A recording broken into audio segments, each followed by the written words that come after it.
you hear me okay? Is that okay? Yeah. All right. Good afternoon, everyone. We'll go ahead and call the meeting to order for the work session for October 21st, 2021 of the Tarrant County College District Board of Trustees. Mr. Gates, do we have any public comment? No. Okay. All right. So we'll go ahead and go on to item number 3, the review of the board business items. For 3A, any questions or comments on that? Around the work session for September 16th? Okay. And then, this is just for review. Just for review. That's okay. Thank you. Any questions or comments on the 23rd? Notes for the meeting from 23rd, that's 3B.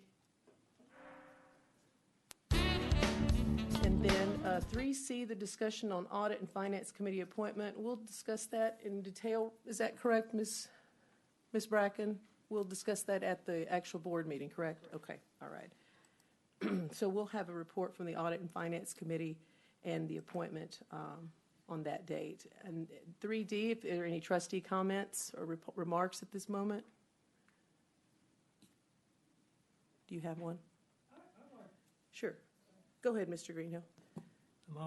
I just wanted to say that I'm really excited to come to a meeting while the students are here and everything is going on. Nice. I came earlier to get copies of the Reach magazine because I went to a luncheon club and I wanted to make a shout out for what we're doing.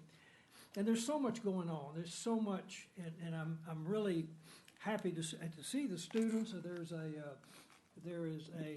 talked to some people doing some advising and students that were helping them. Very nice conversations. I went down the hall and there's a UPS part-time workhouse worker package handlers that are there. Had some conversations with them, and then go down the hall and there's the wellness group is having a breast cancer wellness webinar in October, domestic violence and impact webinar because it's Domestic Violence Awareness Month. So much going on, and I'm really appreciate. I would really like to suggest that each one of us, every once in a while, when you have time to go to a campus near you. I work downtown, and so this is a campus near where I work, to see what's going on and interact with the students and see the activities and the what's going on the campuses. It really gives you an upbeat about how we're being managed in regard to the education. So that's my comment. Thank you. Thank you for those comments, Dr. Yeah. That's very good. Excellent. Dr. Morrison, did you have a comment as well? Good afternoon. Happy to be here with everyone today. Just want to ask you to watch your emails. You're going to get an invitation to be a part of a 10-year celebration, which will be the 10th annual Intergenerational Community Conversation. The date is Thursday, November the 18th from 12 to 1:45. So it's going to be rather fast-paced, but look for it in your email, and you will need to make a reservation. So that will be on South Campus, in person, but there will also be live streaming. And we're excited about that. It's been a vital, ongoing conversation, and we're just happy to be able to continue. Thank you so much. Yes. Thank you, Dr. Morrison. You know, that would be interesting to see what some of the outcomes have been from those conversations. I'm sure y'all are tracking those, but that might be good information to share and to see what the impact has been to the community and the TCC community. So that'd be wonderful. We can get something like that, an update. Well, I can tell you, we really claim that we've been a prototype for the whole community, and we'll be able to show how we've encouraged people to have these courageous conversations. Tarrant County College started with town hall meetings across the county in 1963, and it was voted in 65. So, you know, we've always been a part of moving things forward in the county. So thank you very much. Thank you. Thank you, Mr. Greenhill. Anyone else? Oh, go ahead. Mr. Hornsby, yes. Trustees, I would just like to take the time to talk about the opportunity that I had to attend the Association of Community College Trustees. The Association of Community College Trustees that took place on last week in San Diego. Had a great time. It was a lot of great information. The theme of the whole conference was advancing diversity, equity, and inclusion. And from the first night that I got there, Wednesday night, had a wonderful speaker, Dr. William B. Harvey. And he is he's the CEO of a university in Romania, an African-American young man. And it's interesting that he said he's spoken in over 60 different countries. And he gave a really wonderful presentation starting with his time, his life, and how historical events are not necessarily the way they've been reported or recorded, according to his memory and what happened, and how that makes a difference. And then we had lots of good sessions that you had to go to. I got to go to a covenant governance, a way forward for community college boards. I got to attend that session, implementing legally compliant and DEI-related language in board policies. I was a voting delegate, since I was the only one that went. So I got to go to the Senate sessions and the sessions. I attended a session for Hudson County Community College's holistic approach to community building, engaging and supporting diversity, equity, and inclusion. It talked about how they got the community involved with the community college and supporting the students and all that they do. And that was an interesting session. This is the book. There are a lot of different classes that went to it. Had on the end had a wonderful. The last day Saturday had a gentleman named, I think his last name is VL. He was a STEM person, and he provided such an awesome opportunity to view how to integrate STEM training and increase the knowledge of kids by going in the community. And he did a lot with elementary kids and just using different things that they do every day to teach math and science and those types of things and how you can do those kind of things.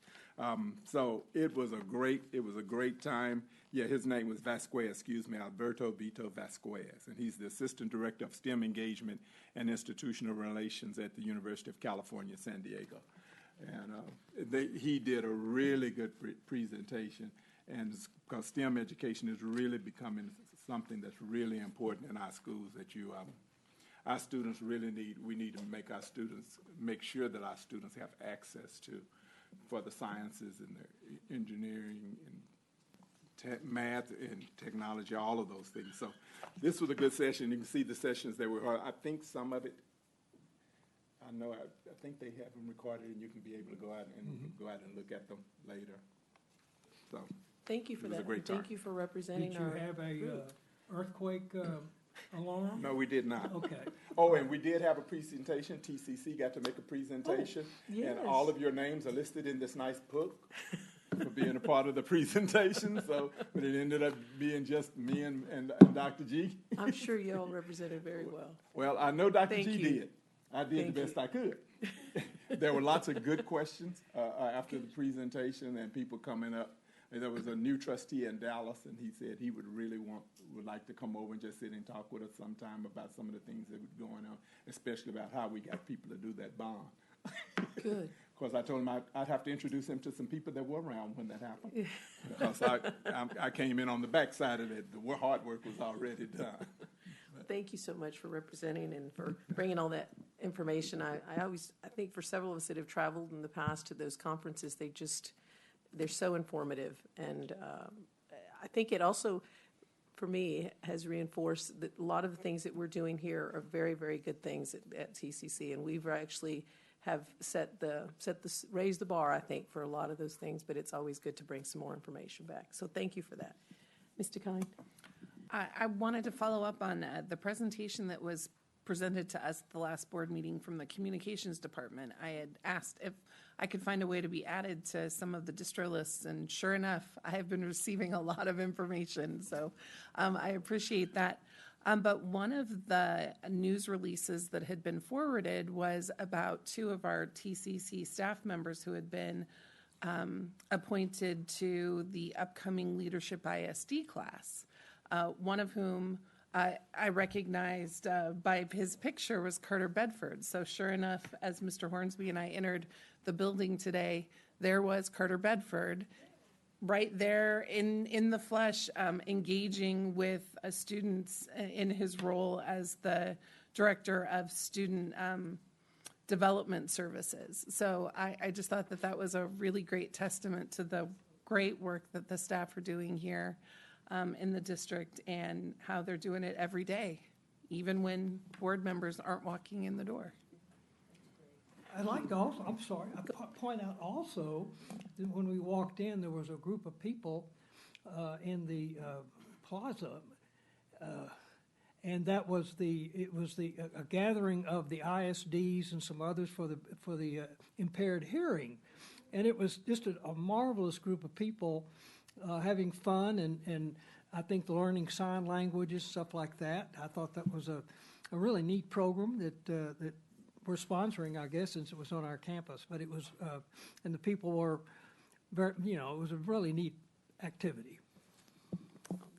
Thank you all both for acknowledging that and for sharing all of the information and all the observations that you make. We're doing really good work here, and we need to continue it. So thank you. Anyone else have any comments? No? Okay. We'll go ahead, go to item number 4. That's you, Gene. Thank you. You're welcome. Very much. The agenda's not very long today, but there are a couple of significant items that really speak to ongoing activity, and I really want to point it out as it relates to the staff's due diligence, both for the ERP Enterprise Resource Planning effort that's been going on for a good 15 months now, and this next effort is to culminate an assurance of due diligence related to software and implementation. And then second, 5F, which speaks to the master plan, which is obviously informed of the great work that's been done by the staff over the years, and specifically most recently around conditioning and asset management, the facility, our condition of our facilities in order to properly master plan out the next 5 years that you'll see. So both of those are significant, but they're both very much related to a lot of due diligence that's been done by the staff and some outside assistance, certainly, in recent years. So thank you. Thank you, Dr. Giovannini. We'll go on to the review of proposed agenda items for board meeting on October 21st, 2021. Advancing academic programs under Advancing Learning, Learning Support, and College Experience. 5A is consideration and approval of ISG Public Sector Statement of Work for Enterprise Resource Planning, Customer Relationship Management Implementation, Cost Estimation, and Readiness Planning in the amount of $587,260. Ms. Alanis. Yes, so as the Chancellor alluded to, we started in June of 20 with the engagement of ISG to help us guide us through a selection process for an ERP vendor. There will be a presentation here in just a little while during the Chancellor's report later on. The action item associated with your agenda next week includes the second phase of that ISG engagement. So the first phase was them helping us develop a structure to evaluate the products that are out there, do a solicitation for proposals, engage stakeholders across the college to participate in that process, and not to select it for us. It's a TCC decision about what product to engage, but it helped us organize a very methodical way of going through that and gathering the information on a very complex process. This next phase, and you'll hear more about it in just a little while, will help us do readiness preparation as well as to negotiate a contract with that vendor for the implementation. It's very complicated, as you can imagine. The more work that we do on the front end, the fewer delays and cost escalations and change orders that you can anticipate later on as we do that due diligence on the front end. But we have an interesting presentation for you later under the Chancellor's report where you'll get a preview of that preliminary recommendation as well as those next steps with this product. Madam President? Yes. Could we make note that the correction that these items are for the board meeting on October 28th? Yes, that's right. Yes. Thank you very much. Sorry, we had delayed it a month, and I Thank did you. not catch that. Thank you. Thank you, Dr. Morrison. That's item number 5 there. Okay. Any questions for Ms. Alanis around this item? I do have a couple of questions, if you don't mind, and I think we're going to Sure. get to, You'll they're get gonna do much more detail in a presentation. bit. Yeah, Yes. I would suggest that you Okay. wait for that portion Okay, of it. so really, I think the only thing I was going to ask you is, I didn't see in here, maybe I missed it, what was the MWBE component for the consultant and for the vendor? I didn't see the percentage. So on this particular consultancy, there is not an MWBE percentage because it's a very small team of just professional expertise, and the firm itself is not an MWBE. Where that will play out is in not the software selection, but the software implementation, because there will be a whole variety of teams that are engaged in the implementation process. And so there will definitely be established goals and expectations around that part of it. That's where the lion's share of the spending occurs anyways, in the actual implementation. Okay. The other question I have is, once this particular phase is complete, then what happens then? Is this turned over to another vendor for implementation, or does the vendor that selected implement, or? So the vendor that we are recommending actually does in-house implementation. However, they certainly have a lot of partners that they bring into that scenario of to supplement their team. ISG, in my expectation, is that they would continue to be our consultant through that process to guide the work that's happening with change management, with staff, and so on. But there's an implementation team with Anthology that we would be paying for that work. That's part of what ISG is going to be helping us with now, is developing that scope of work and understanding the amount of labor that will be required for that implementation. Okay. So you may recall, when we originally did the solicitation, we weren't sure. Some vendors, you do another solicitation for an implementer. In this instance, with the recommendation that you'll see or preliminary recommendation that you'll see for Anthology, their model is actually to do the implementation in-house.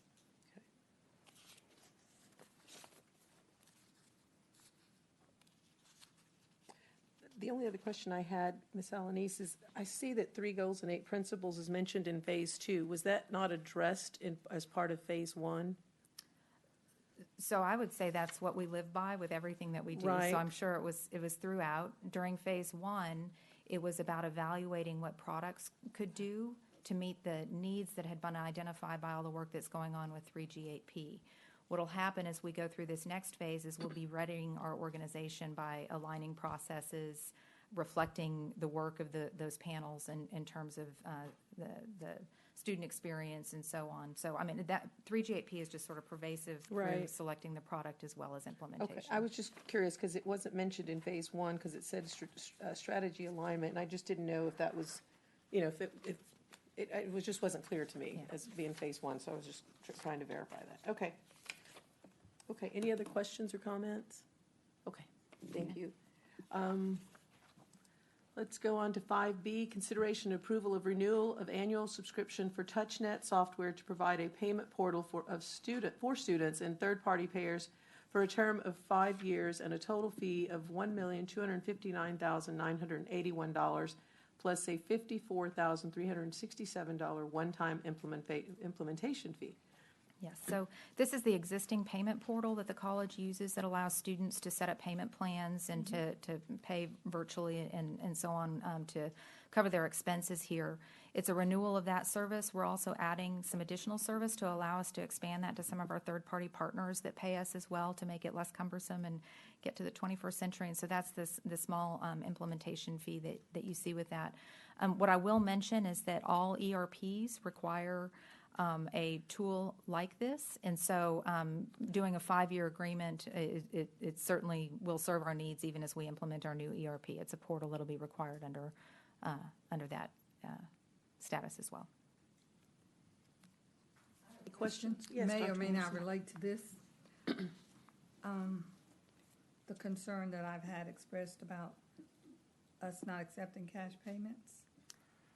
So I actually looked into that yesterday. That question came up, and we are. So during the pandemic, obviously, we became substantially constrained when we weren't here at campus to be able to deal with that and to have proper controls in place even when we opened up the student services area. There was discussion about whether the volume was sufficient when some of the challenges we were having with armored car service and that kind of thing. However, they have not changed anything. They are accepting cash payments and not turning students away, is what I'm told by business services. If you were hearing something differently, let me know. Yeah, Each campus? let me say this, that I shared that with the presidents yesterday after I went back and took a look, and I've asked our business services director to make sure she's communicated out to everyone to ensure that incorrect information is not being offered to students as well. Thank you. Thank you, Dr. Morrison. Any other questions? Okay. All right, we'll go on to 5C, consideration and approval of contract with Bennet Benner Partners for design services for academic classroom buildings B and D, renovations on South Campus, and technology and arts building renovation on Northeast Campus in the amount of $699,250. Yes, so as we talked about last month, we are continuing to do the classroom improvements on a schedule. What you approved last month was I believe the bond-funded portion of this, and this is the cash-funded portion of what we're offering. We're actually, we had originally targeted about 50 classrooms a year. Mm-hmm. We're actually accelerating beyond that as we've integrated this fully into our bond program planning that allows us to do more than that and still, keep the facilities functioning. And so you'll see that here. But this is the next phase of that. Dr. Blankenbaker last month provided an explanation of what the different levels of classrooms are that we're implementing, but they're all intended to be modern to meet the needs of students. Any questions or comments for Ms. Alanis? Okay, thank you. We'll go on to advancing capital improvements, 5D. Consideration and approval of contract with Campos Engineering, Inc. for commissioning services on the Southeast Campus renovation and expansion project in the amount not to exceed $772,877. So commissioning is a best practice to make sure that we are providing oversight to all of the various systems that interact in our buildings. We've been doing that for a long time on a smaller scale as we've done individual buildings and improvements. You're seeing a larger contract here as we plan for Northwest and Southeast and sort of the full duration of that construction project.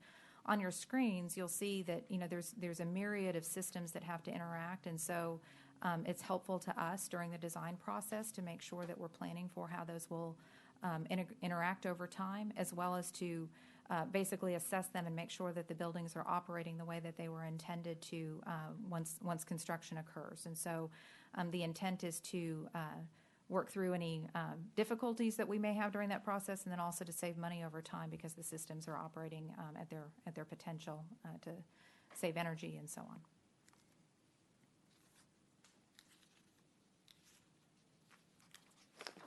Any questions or comments for Ms. Alanis on this item? Yes, Mr. Kine. Ms. Alanis, I noticed that there was also a line for potential future commissioning.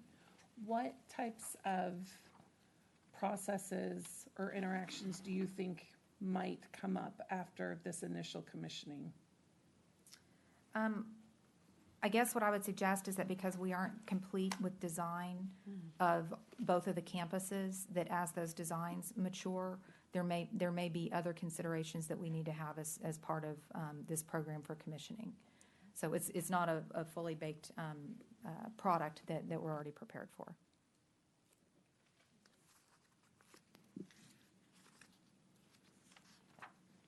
Ms. Alanis, can you give us we're just looking at this chart here, so give us another second. Yes.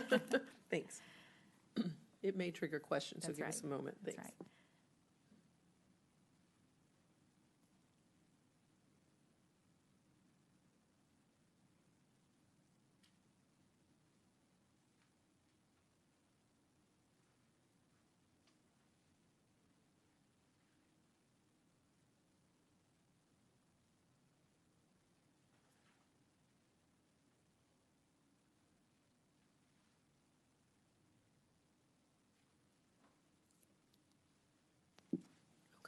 Anyone have any questions, further questions, comments? Okay. Thank you. We'll go on to, let's see, 5E. Yeah, since, Go ahead. Apologize. That's okay. I'll read fast. Consideration and approval of contract with Farnsworth Group for commissioning consultant and building envelope consultant services for the Northwest Campus redevelopment project in the amount of $584,473. yes. Go ahead. So this is the same explanation, but for the other campus, and so it's both campuses are covered by these two items.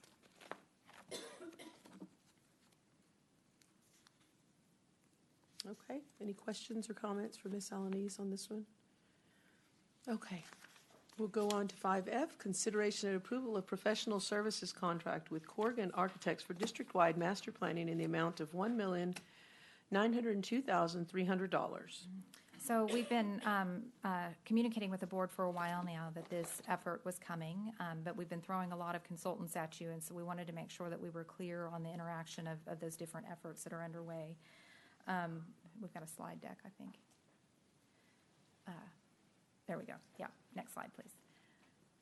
So basically, there's two things that are kind of going on with the different consultants that we have. There are some things that are specifically related to how you manage and oversee a facilities program. We've got about 4 million square feet of facilities, and so it's a complex operation.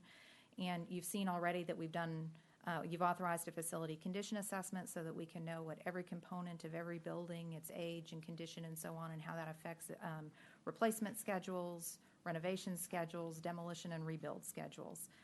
In addition, we've got a pending contract that'll come back to you soon related to asset management, where it'll stand up a program to use that information to have an ongoing way of managing our facilities.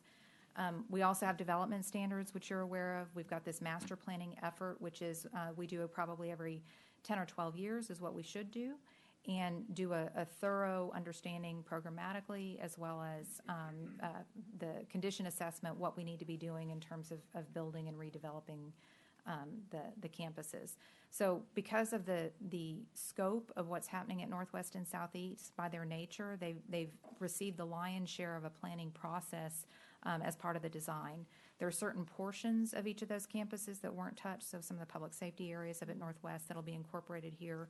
But the intent of the master planning process is for us to have that coordinated effort on the other campuses that are going to receive substantial improvements. And so to give you an idea, Northeast, for example, is going to have as much or more investment than the Southeast campus in terms of the dollars that we're going to spend, but they're all related to the MEP as well as the principal bucket. So we'll be touching their learning commons and their student onboarding and all those things.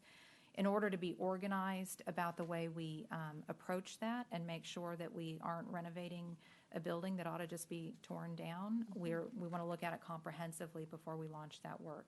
At the end of the day, master planning is required by our accreditation body, but more importantly than that, it's a tool for us to be able to spend this board's money and the taxpayers' money really effectively by using those dollars wisely, avoiding delays, ensuring that we don't end up in situations of rework. You can see I've got sort of this cycle. It's not necessarily just sequential, but all these things you're sort of continuously doing. You've got budgeting, and then you've got your capital program that we bring to you each year that reflects this work. So this is sort of managing the overall program, right? One thing I'll point out to you on the screen that I've noted is that we've got 140 buildings, and 3/4 of them are more than 40 years old. Mm-hmm. And so it's a worthy question every time we're going in and touching all those buildings. At what point does it become more cost effective to rebuild the building? But every building you touch, you got to think about what are the implications operationally to everything else that we do. So that is the point of this work with Corgan to help us work through that process. We have not done a master planning exercise in more than 10 years, with the exception of what we did to plan programmatically for the bond program. So that was really important and difficult and work that went into that. This will go back and incorporate information from the facility condition assessment that we have underway into that process as well. Okay. So the next slide, what I'll show, again, just sort of highlighting the different consultants that you have in front of you. We have a lot of consultants related just to the delivery of a specific capital program, right? This isn't cyclical. This is what we're trying to deliver right now. So you can see, of course, the Board of Trustees and the Chancellor and myself and others are oversee all of it. However, we've got Jacobs in place as our program manager, owner's representative to oversee all of it. And we've also got a variety of consultants underneath from design. You know, we've got Perkins and Will and Huckabee that helped us with design on some of the projects to date. We've got the construction firms. We've got consulting services like the commissioning, testing and balancing, materials testing, all those things that you've seen come to you sort of serially recently. And then later on, we'll have activation and move-in services too. So I wanted to put this in the context of you've got some things about managing the whole program and this about delivering a capital program that we've defined. And so hopefully that's helpful to you. The item that you have before you is the master planning process that we will endeavor to complete over the course of the next year. Any questions? Questions or comments for Ms. Alanis? Is the general outline schedule still valid on page 5? Sorry, I don't have page 5 in front of you. I will go back and double check and confirm that for you before next week. I believe it is. Go ahead. Could you talk a minute about the selection process? Why Corgan and what the process was? So we went through an RFP process and had a team of folks that evaluated them on best value. If you'll note the criteria, it included experience and qualifications, their MWBE commitment, their work plan, how their approach to the program. So we evaluated it by a team, and they came out on top. You can see Gensler, who's actually one of our partners up on Northwest, was one of the proposers as well, but they were not selected as part of this. What is the MWBE commitment? It is 33 1/3.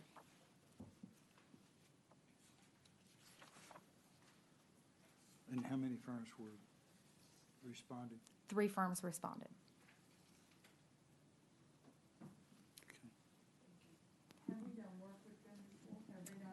They have done work with us. I believe up on Northeast, they worked on the science buildings in the past. So it was, but they have done work with us before that we've been happy with. Science lab planning.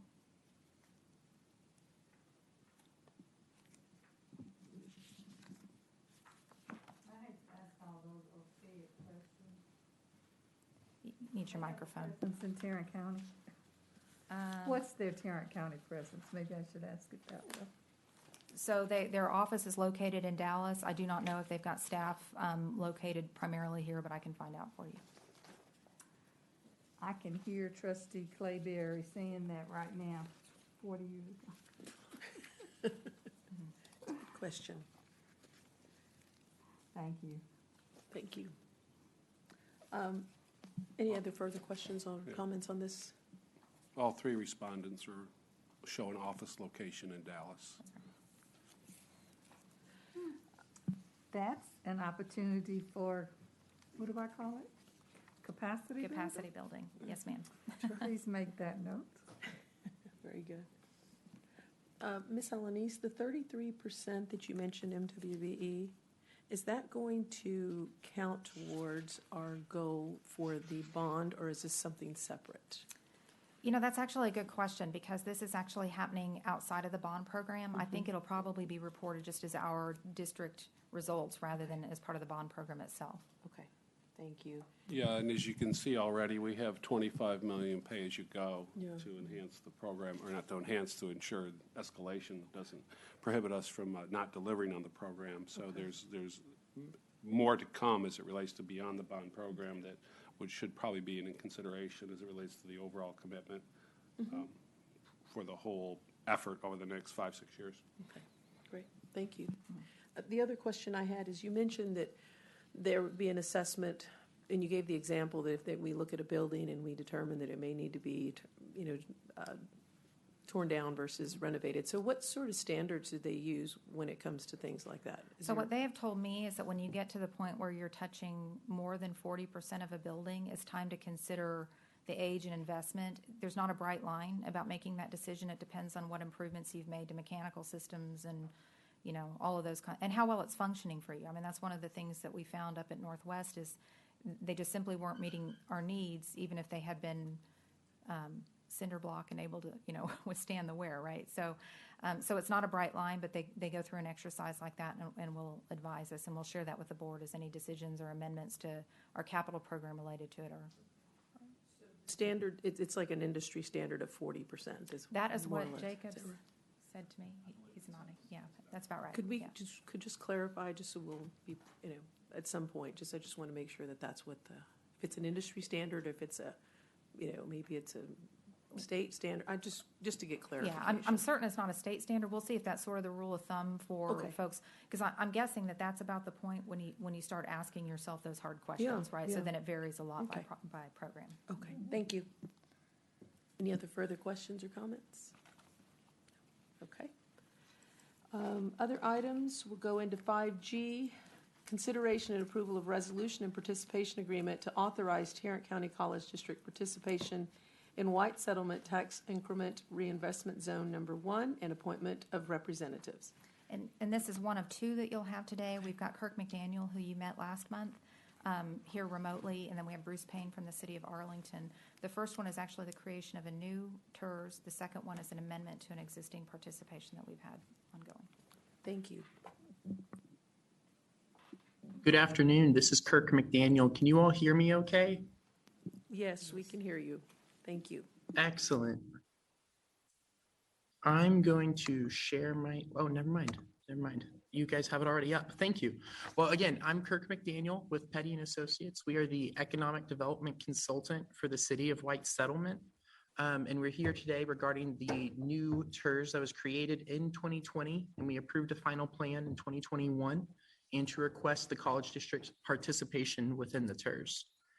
So I have a little bit of an overview so you can understand what this TERS represents, the boundaries, the projects, the anticipated revenues. And so starting with that, this really came out of a process where the city of White Settlement wanted a new economic development strategy for their city. And so they requested Petty & Associates come in and hold a few different workshops with the community where we heard from elected officials, from residents, from staff of what was really needed within the city. And the results of those workshops was a strategic plan that was approved in September of 2020.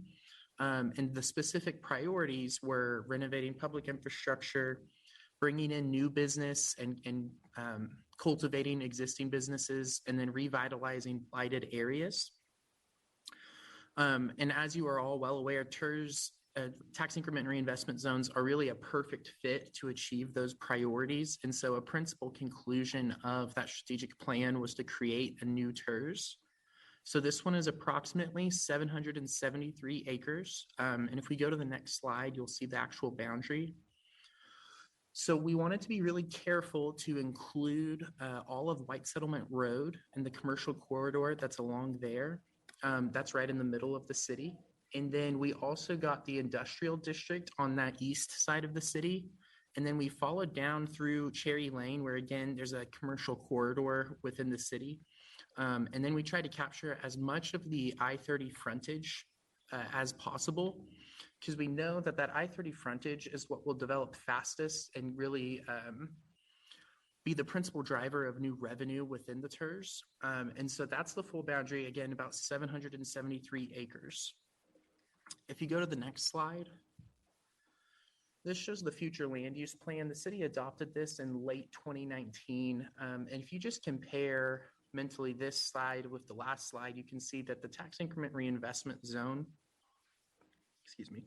the tax increment reinvestment zone really covers the various commercial corridors within the city, which is where we expect most of the development within the city to occur. And so it was a very targeted TERS. And you can go to the next slide. Overall, the goal here was really to create a dedicated funding mechanism for development and redevelopment, especially along that stretch of White Settlement Road that could one day serve as a downtown for the city. Additionally, we wanted to be able to have a catalyst for new development along I-30 because we know that's likely to develop and we'll probably need some economic development tools there to achieve the desired standards. For the city, a TERS made a lot of sense, and so we went ahead and put that in place with the city. And then lastly, just renovating public infrastructure was really a key desire of the city, and so that's why we chose the boundaries that we did. If you look to the next slide, this shows the projected incremental value of the TERS. So I know the board is very well aware of how TERSs work, but just to reiterate again, tax increment reinvestment zones function off of new value that is generated, new taxable value that is generated within the zone. And so what this chart shows you here is that taking into consideration the value that is already on the ground today of this zone, which is quite a bit, it's a large TERS, it is anticipated that new development will occur such that there would be new taxable values at about $570 million over a 30-year period. And you can see the chart, how it flows. So it's very slow at first and takes about 20 years before it reaches its full build out. And then after that point, we included a 2% value escalator, but we made sure to include 2 years of no growth each decade to simulate events that we don't know will occur, such as COVID, events that might decrease values. And so that's why it's flat in certain years. Next slide. So this is from the feasibility study that we put together for the project and finance plan within the TERS. So the city is participating at 50%. And over 30 years, that's generating about $37.3 million. The county has also agreed to participate at 50%, up to a maximum contribution of $11.7 million. And then the request from TCC is that you would also participate at 50%, essentially just match what the city and county are doing, up to a maximum contribution of $6.5 million. The current term of this zone, it's a 30-year TERS, and we created it in 2020, and so it will expire in 2050. And the base taxable value is $220 million. So next slide. So this is a slide that the board had asked us to put together whenever I presented on a different TERS last month. And so this is really showing the regional impact to not just the city and county and college district, but to the hospital district and the ISD, both of which do not participate in TERSs generally as a matter of policy. But you can see the total new dollars that are being generated from the zone and what each entity would retain. So the taxing entities would retain almost $220 million over the life of the zone. Next slide. So this slide is really showing the actual annual contribution from TCC to the TERS fund. So the green bar on the bottom, the about almost $300,000 of revenue, that is what TCC is receiving from this area today. That revenue will continue to go to TCC's general fund for the entire life of the TERS. Any new value over that would then, if you choose to participate in the zone, be split 50-50. So the blue bar is what would go to TCC's general fund, and the yellow bar is what would be contributed to the TERS fund. At the termination of the zone in 2050, all of that revenue would then go to the college district's general fund. Next slide, please.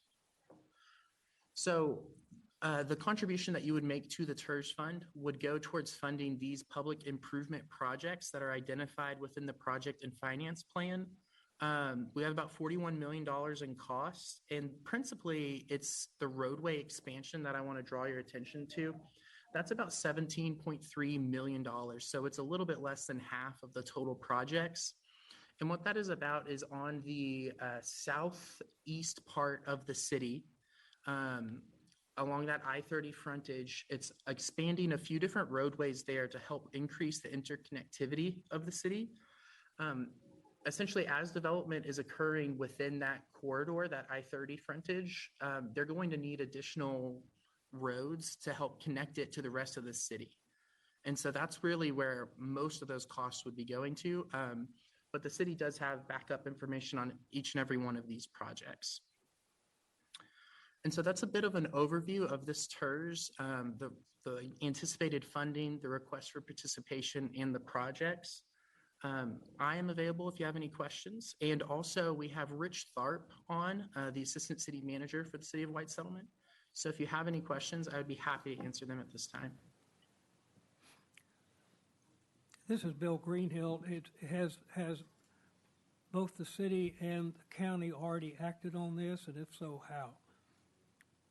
Yes, sir. So the city created the TERS in 2020, and then they approved in 2021, they approved a final plan.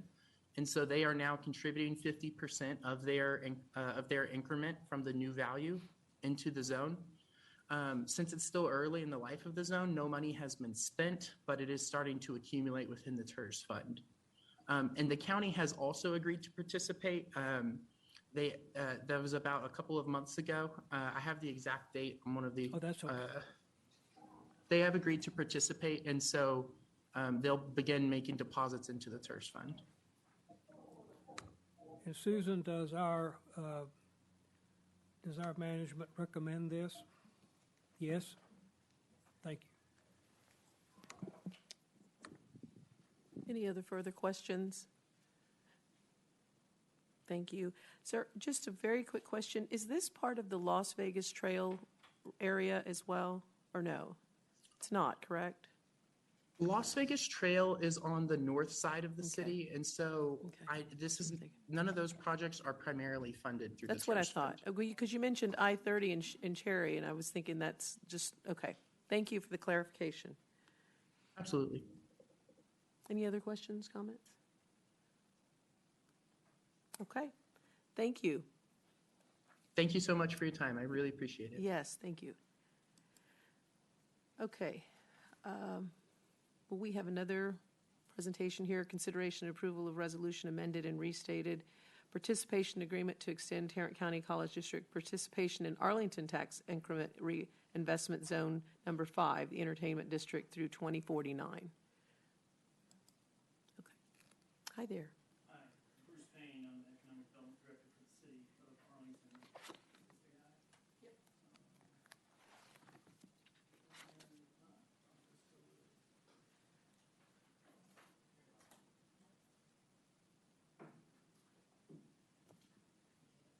Oh, I'm sorry. You have a slide deck pulled up? Here we go. There it is. Is this You turning? can see it there. Right here. Okay, so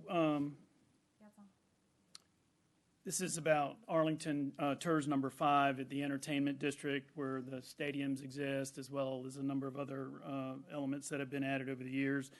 The district was originally created in December of 2006. It's about almost 2,200 acres in size. It was originally set to expire in December of 2036. However, in May of 2019, the term was extended to 2049, which is the college district participated in that extension. And then in December of 2019, the term was extended to 2052, along with city participation. The entities that extended to 2052 were the city and the county, but we're not asking the college district to extend the term again. So just to repeat just what you heard a moment ago about how TERS work, the blue rectangle on the bottom is your base ad valorem value. You always keep that. Nothing touches that. The triangle represents the increased valuation that occurs during the life of the TERS, and at the termination of the TERS, the increased valuation is more or less a lump sum that goes to all the participating jurisdictions. The purpose of the TERS amendment is this TERS has been modified to reflect the expansion of projects and the changing expiration dates. That is, the participation, the project and financing plan has been altered to reflect a number of new projects that have come to light since the May date when it was extended to 2049. This amendment also reflects direction from the county. The county was concerned about hospital district participation in particular because of a fairly large bond package that the hospital district was working on. They didn't want to jeopardize that. So the college district remains at their original date of 2031, at which point that they will exit. The college's participation rate would stay the same, just as it has been, it's 50%, and will terminate at in 2049, just as it currently says. And this is just a quick graph to show what we anticipate the revenues of the TERS would be over the ensuing years based on projects that we know of to date. And then the project costs that we've identified include water, sanitary sewer, stormwater, other facilities similar to that at $15.4 million. Parking improvements at $61.7 million. Street and intersection improvements at about $15.4 million. And then open space, park, and recreational facilities at $30.8 million. And public facilities at $5.7 million. Those are the elements that we have asked the other participation agreements to, the other participating jurisdictions to participate in. The economic development grants would be done by Chapter 380 and would come from the city's component of this. And then any administrative costs, which we anticipate about $6 million. So the total amount anticipated here is about $734 million. So the participation rates, as I mentioned a moment ago, they have 3 tranches here, if you want to call it, look at it that way. From 2019 to 2031, when this was recently extended, the city of Arlington bumped its participation from 80% to 100%. Tarrant County remained at 70%. Tarrant County Hospital was at 70%. And Tarrant County College is at 50%. Arlington ISD, as are all ISDs, prohibited by state law from participating. From 2032, hope I can read that right, yep, to 2049, participation rate remains 100% for the city of Arlington, 70% for Tarrant County. Hospital district goes to 0, and Tarrant County College remains at 50%. And then for 2050 to 2052, City of Arlington stays at 100%, county stays at 70%, and all other jurisdictions will have bowed out by that point. So this is the sort of meat and potatoes based on the benefits of this. The City of Arlington anticipates $482 million in TERS revenue, net benefit from the other taxable revenue at $460. Tarrant County at $68 million, and its net benefit from the TERS improvements would be $126 million. Tarrant County Hospital, 24 in TERS revenue before they get out, and then the net benefit to them would be $162.6 million. Tarrant County College at their 50% would be TERS revenue of $42.6 million generated, and then the net benefit outside of that would be $65.8. The big winner here is Arlington ISD, which are, they cannot participate by law, would benefit by over $1.1 billion during the life of the TERS. So it's a big benefit to the school district. Steps to date essentially have all been done. The college district is our last stop. City Council, of course, has approved this, as well as the County Commissioner's Court on behalf of the county and on behalf of the hospital district. So we ask your consideration of this change. I will say just the short version of this. The term does not change for the college district, and the participation rate does not change for the college district. It all stays the same. This is simply a change in the project and financing plan. Any questions or comments? Thank you, Mr. Payne. Go ahead. So in effect, are we being asked just to agree to the changes, but it doesn't impact our financial picture? That's correct. Okay. Bruce, So, I'm sorry, go ahead. the economic development grants, can the college participate solely in those and/or with a private sector partner? I'd have to look into how that might occur.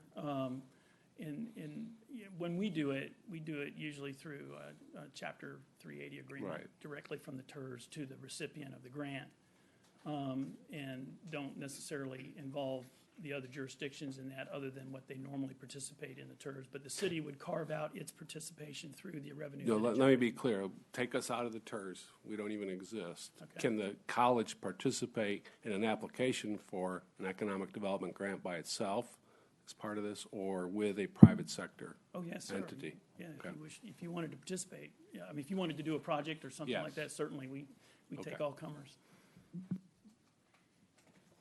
I want to add you. one other thing in response to Mr. Barr, is that the scale of the plan has expanded, and so the contribution of the college has grown, but the net benefit to the college has also grown because they've got a viable partner who's going to help increase the tax base even more than the previous plan. So it affects our finances positively. Thank you. Any other questions or comments? Okay, thank you very much. Appreciate your time. Yes, thank you. Ms. Alanis, is this something that your staff is recommending? Okay, thank you. Any other questions?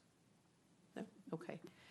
We'll go on to 5I, consideration and approval of ratification of proposal with Liberty Building Technologies for diagnostic services and purchase of FM 200 fire extinguishing agent in the amount of $122,189.85. So we had an incident in our data center that if you've got detailed questions on, I've got Mr. Pacheco here to respond to that. But basically, we've got fire retardant facilities there that went off, and we needed to replace that urgently. And so we have done that work, and this is ratifying that engagement. They're evaluating that system and what caused it to release its fire retardant material. Didn't damage any of our data facilities. It's designed to protect your technology that may be in those spaces, but it was work that had to be done, and so this ratifies that action to bring in a consultant to help us, or a team to help us. Any questions or comments for Ms. Alanis or Mr. Pacheco? Yes, it had to be done immediately. Yes, so that's right. Okay. Any other questions, comments? Okay, thank you. Okay, we'll go on to item number 6, report of the Chancellor. Absolutely, we'll take a 5-minute break. We'll be back here short around, what did we just say, 3:05? Thank you.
reconvene. We're starting with item number 6, report of the Chancellor about briefings and information. Chancellor? We have one briefing on the ERP, and Gary Allen will provide that, and then 2 informational items just to present to you. So, Gary? See, virtual. Yeah, Gary's virtual. Do we have him on, Gina?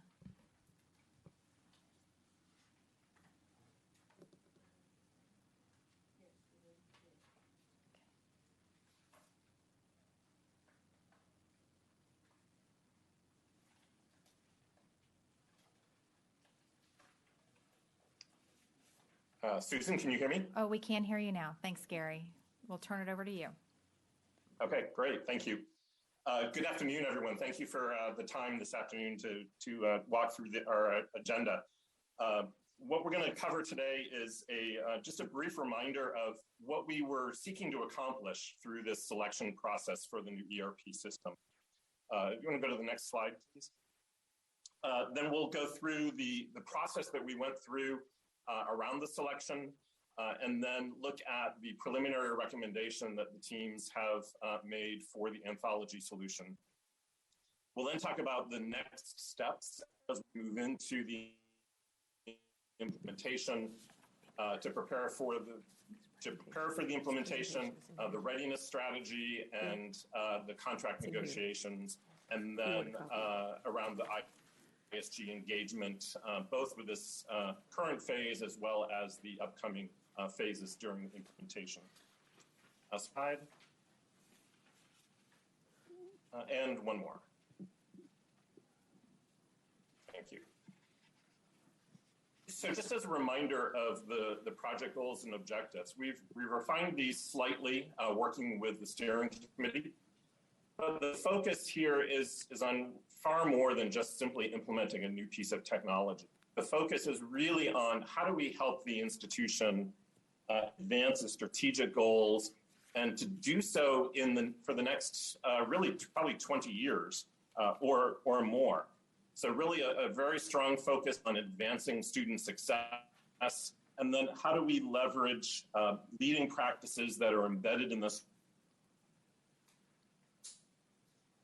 Are we losing him? Software for business and operational excellence. Next slide. I'm sorry, you're not able to hear me? Yes, you're cutting in and out, Gary. Sorry. But okay, I'm going to switch to my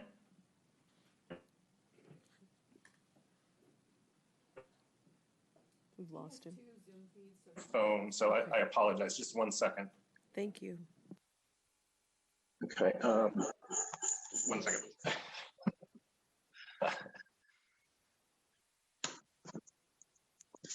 Okay, I apologize. Is this better?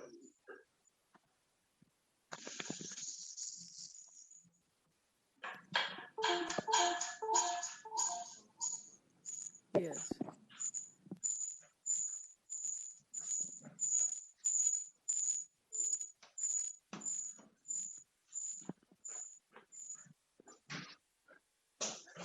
Okay, is this any better?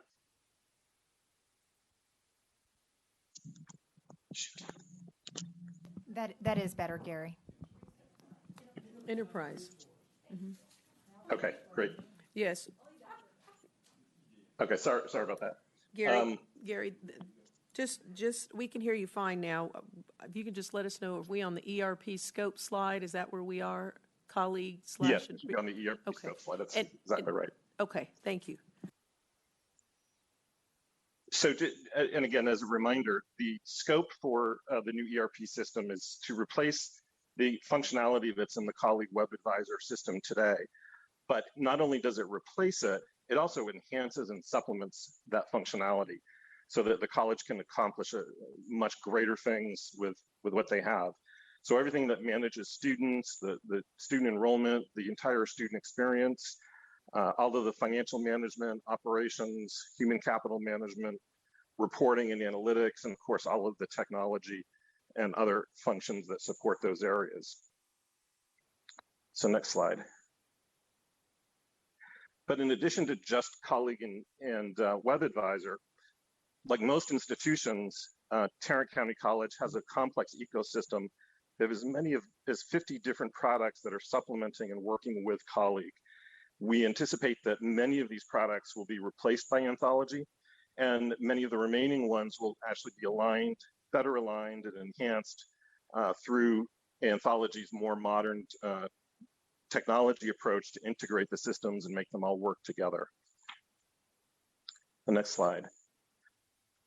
So when all of this is done and accomplished, some of the benefits that we expect the college to experience, there's many of them, and there are far too many to go through here. But these are some of the ones that we've heard that are the highest priorities. So in the areas of student success, enhanced access to information, and greater efficiency in your operations. So student success is obviously a huge priority for the college. It's one of the major set of initiatives under the 3G8P strategy. And it's a big area of concern for the industry as a whole. So we've seen many vendors that have really started to develop capabilities here and deliver additional functionality.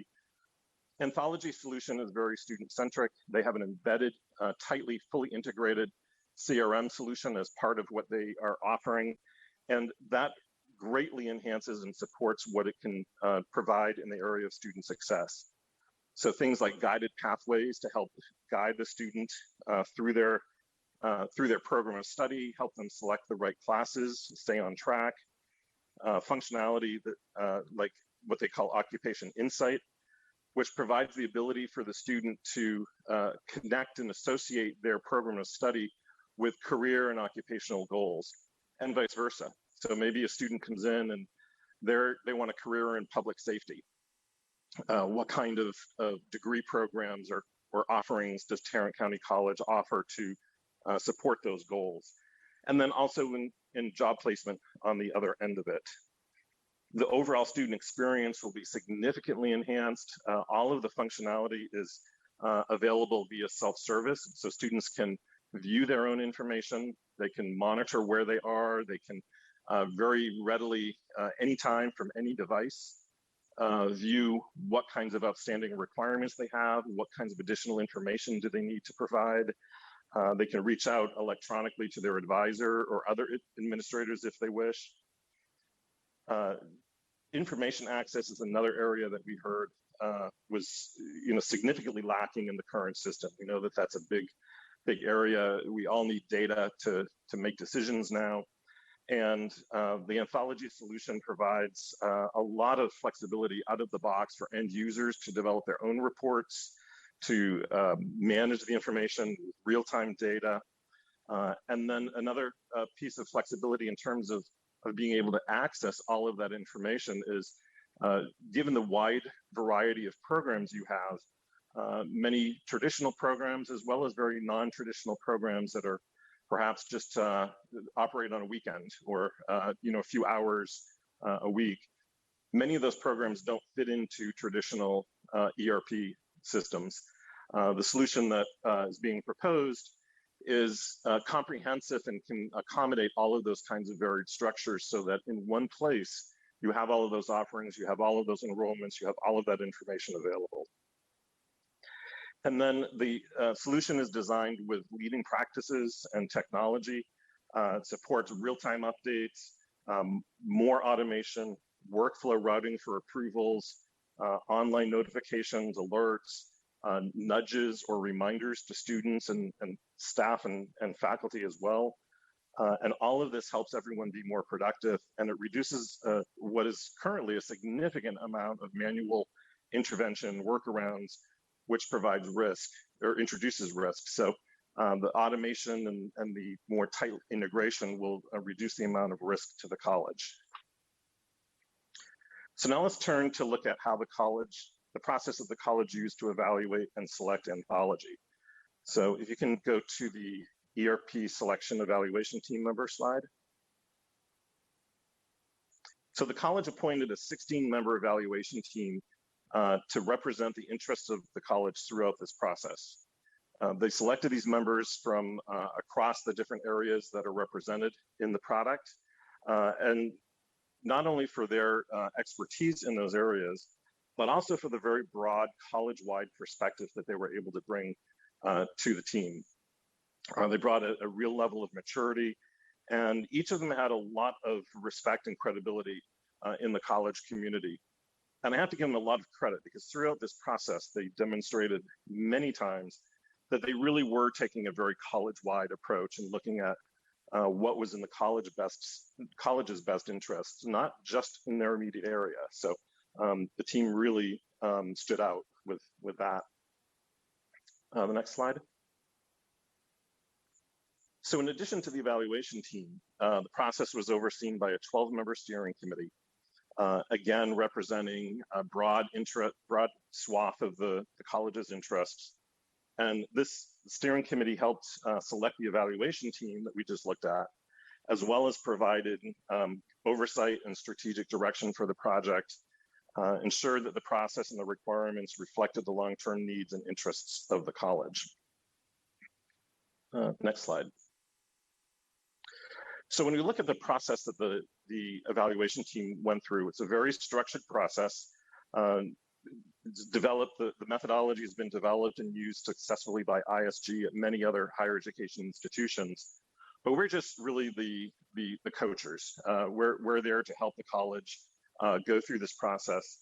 At every step of the way, the evaluation team and the steering committee are the ones that were making the decisions and deciding the next steps.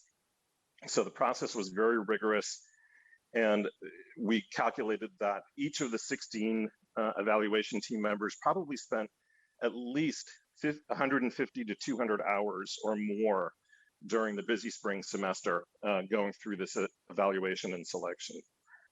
And so while there were 16 members on the evaluation team, they represented the broader interests of a wide group of stakeholders and members of the college community.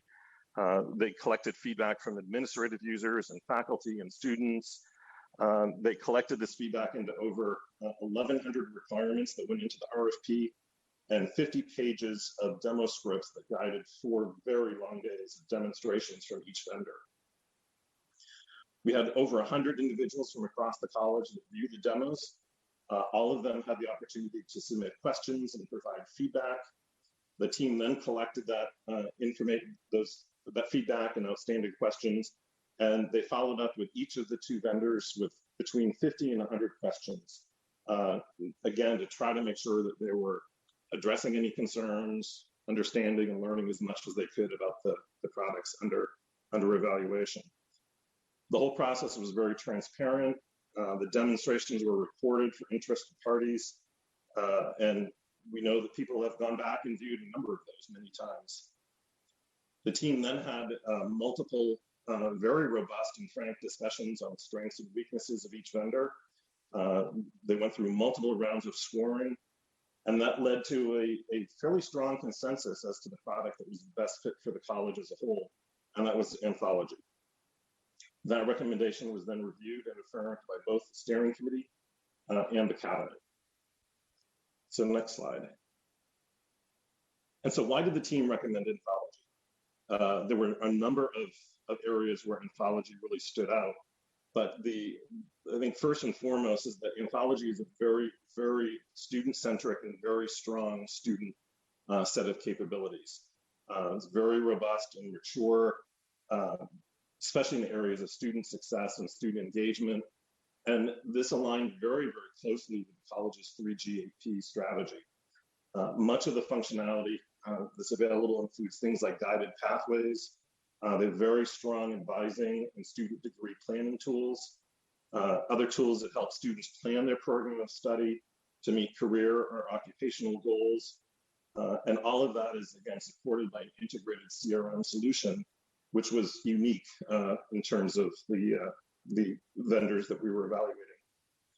On the technology side, the solution is built on the Microsoft platform. The college already uses that platform. They're very familiar with it. And so that significantly reduces their learning curve and how the college's IT team can support the product. Anthology also provides all of the mandatory Texas state reports out of the box. Texas has a very, very large amount of unique reporting requirements, which in many cases are more than just collecting data. There are unique process requirements in terms of how data is monitored and submitted and maintained in the system, as well as how it gets reported. With other solutions that were evaluated, the college would have to develop all of that from scratch, maintain it, and these reports and requirements change frequently, often yearly or in some cases even more. And so the vendors help support all of that. So that's a significant savings to the college. And finally, Anthology is focused exclusively on higher education. They don't deal with multiple industries. They focus on higher education, especially community colleges and small regional institutions. And that is really reflected in the product. They understand the issues. They understand, institutions like Tarrant County College. And as one evaluator commented, they spoke our language. It was just very easy to interact with them, and they really understood where the team was coming from. So next slide. So we're going to show you a little bit of Anthology and compare that to the current colleague system. So the college's project management team and video services teams worked with Anthology to produce a short video. It's roughly 7 to 8 minutes, and it's focused on the student experience. And so you're going to start off by seeing the Anthology student portal, and then you'll see that compared and contrasted to the college's existing colleague or web advisor portal. And you'll hear from an actual TCC student. And the student was participated in one of our requirements gathering sessions that we conducted with students. And he was fantastic. He was very eloquent and unscripted, jumped in and provided us this demo and critique and some of the challenges that he and other students experience with the current system. And so I think this video very effectively compares and contrasts the new system against what is currently in place. So if you can, Gene, start the video.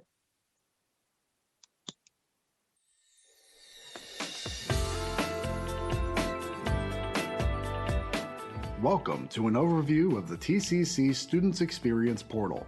This student portal demo is a accumulation of TCC's existing student experience portal and Anthology's seamless approach to modernize our students' experience. Let's get started. One of the first things apparent is the notification system, similar to social media. As a student logs in, they can tell from a glance what needs attention, whether that's a transcript that's on hold, if their information needs updating, or if an appointment is upcoming. On the left-hand side are columns for various sections. Rather than displaying every link all at once, similar to the current WebAdvisor format, these columns make finding specific sections more inviting and less intimidating. These aesthetic changes are essential for easing students into an easy-to-learn system that encourages them to find what they're looking for, whereas our current WebAdvisor portal can obstruct the student experience through its clustered design. This video shows snippets from a student's experience using our current WebAdvisor portal and how its design can sometimes stand in the way of progression.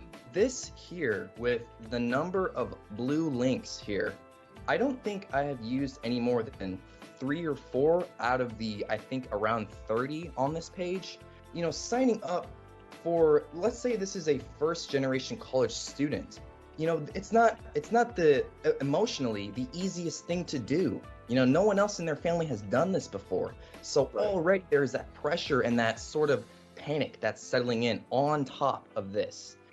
Students can update their information through the My Profile tab, such as updating their address, changing their password, or checking their messages. Unique is the My FERPA section. Students can change their FERPA settings and download documents online. They can add an additional FERPA contact if they wish to do so. But they can also change the information they share with their select FERPA contacts through a checkbox system. Through the My Financial Aid column, students can access their financial award letter. If student loans, grants, scholarships, or payment plans are available, they will be viewable in the same space. They can additionally accept or reject specific awards through the portal. Under the My Finances tab, the student's account information can be found. They can access a detailed ledger showing their various charges and payments, as well as pending charges for registered items, such as tuition for their courses. Students can access the registration bill through the associated tab, allowing them to pay the bill as well as view their specific registration records for tuition reimbursement or general info. Unique to this portal is the Occupation Insight tab, which transforms the way we advise our students and provide a real difference to their experience. There are various ways that Occupation Insight can be leveraged, one of which is the Career Explorer. This is integral for students who are early in their academic career or for students who want to make sure they're making the right decisions throughout their academic program. The first step is to choose a general career area, which can be further detailed through a simple search. The second step details a specific job title they would want to make progress towards, and these choices actively reflect their chosen career area. For instance, choosing finances will alter the job titles to display those available to students interested in a career in financing. After choosing a title, like budget analysis for example, step 3 displays the basic information of the profession. The deep dive section shapes the student experience even further. It can give them an understanding of what educational path has led to employment in that field. They can find the desired experience level those jobs are expecting on average. They can get an understanding of what a day in the life of that career would look like, and they can find what programs they can take at TCC that gives them the edge they need. Furthermore, in the Job Outlook section, they can find the annual growth and the projected 10-year growth for that field, both nationally and for specific states they choose.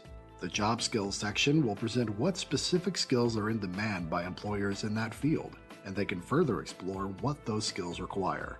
Given this information, a student's path to graduation can be guided with thorough data and analytics, and this info will aid in shaping a student's degree pathway, which can be found in the Academics tab.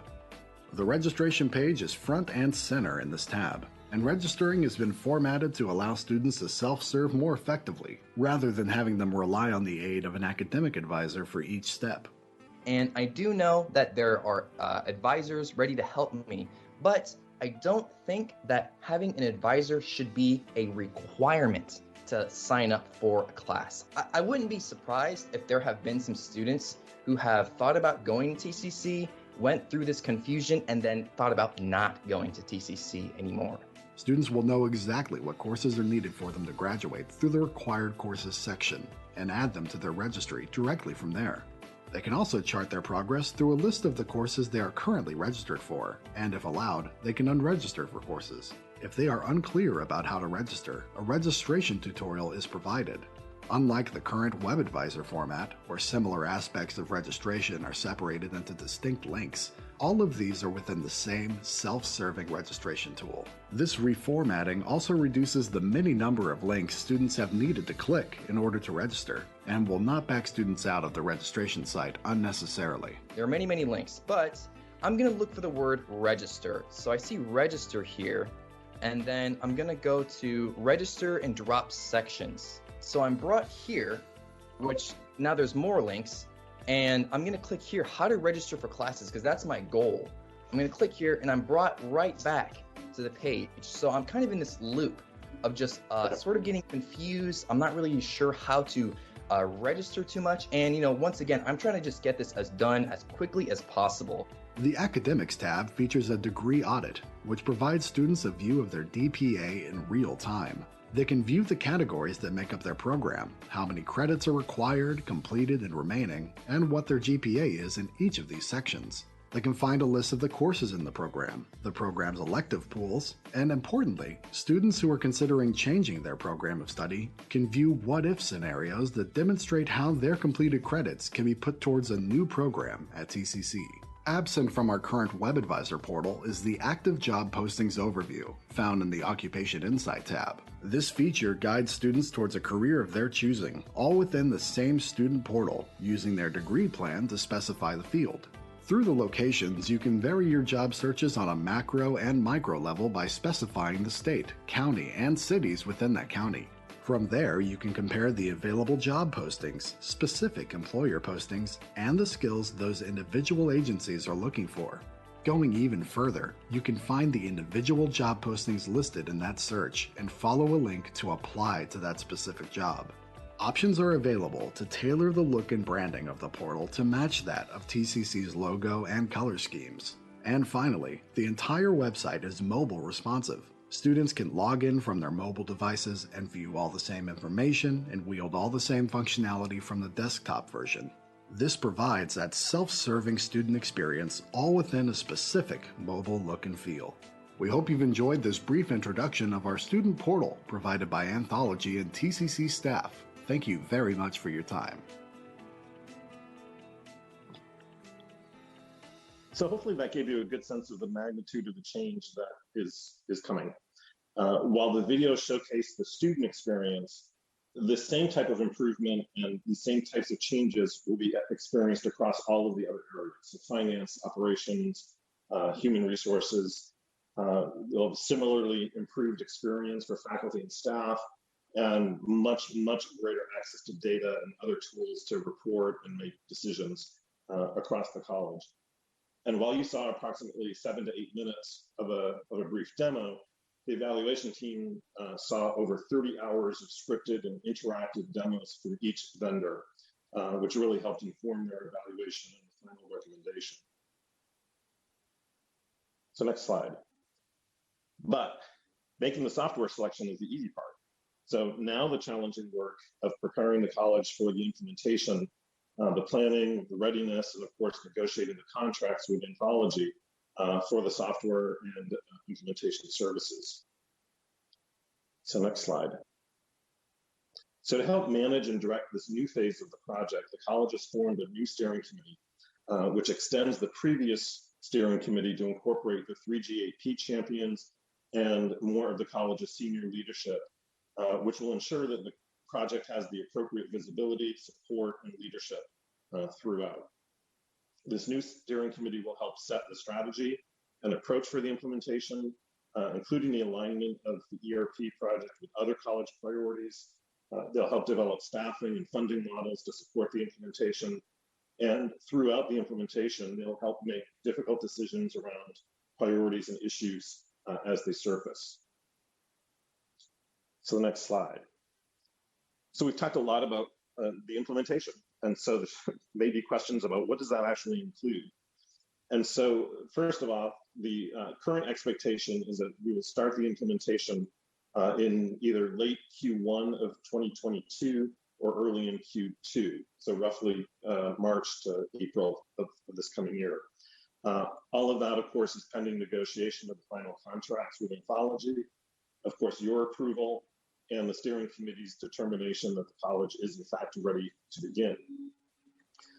For a large, complex organization like Tarrant County College, a typical implementation is expected to last anywhere from 3 to 5 years.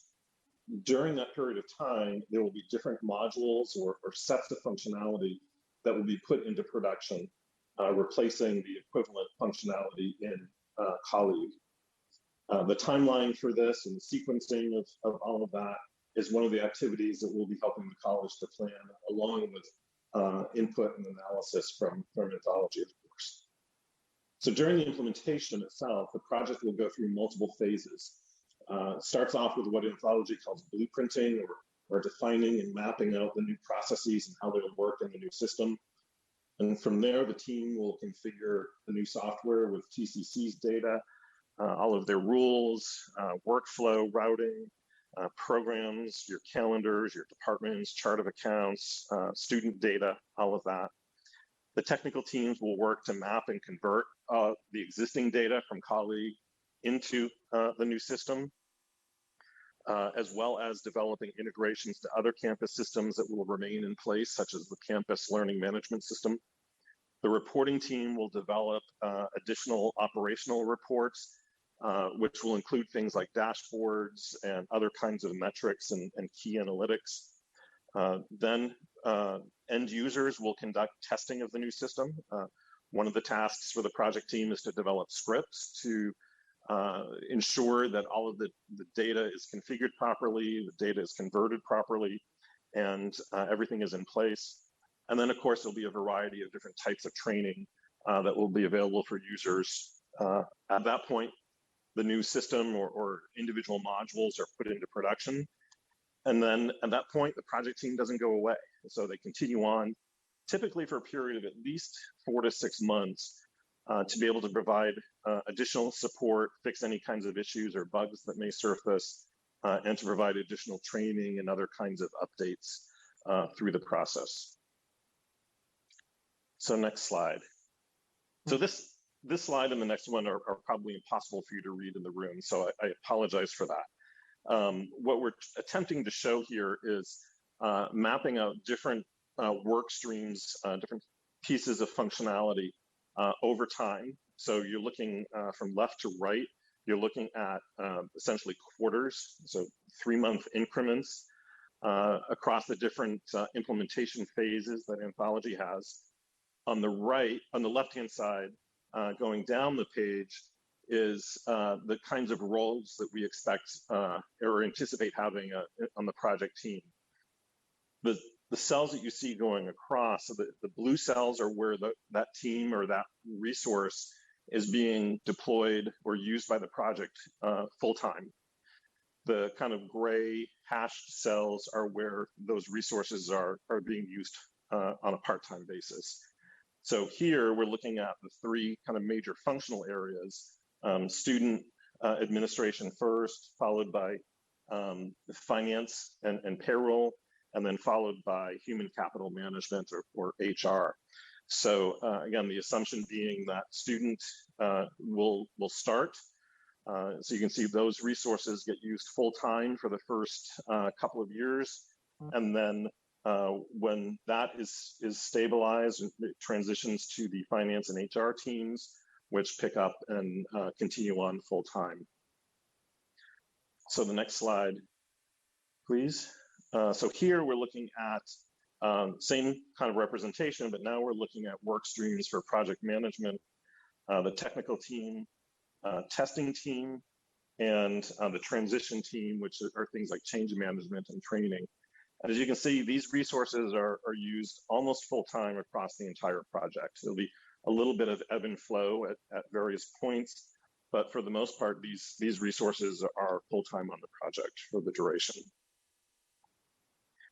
We're continuing to work through, these are just sample charts. We're continuing to work with the steering committee to refine them and essentially provide more detail, breaking this out on a month-by-month basis, clarifying some of the roles and responsibilities for the different individuals, and beginning the process of identifying the actual individuals to slot into those roles. So a lot more analysis and discussions to work on that, but that's just to kind of give you an example of the extent of the people involved.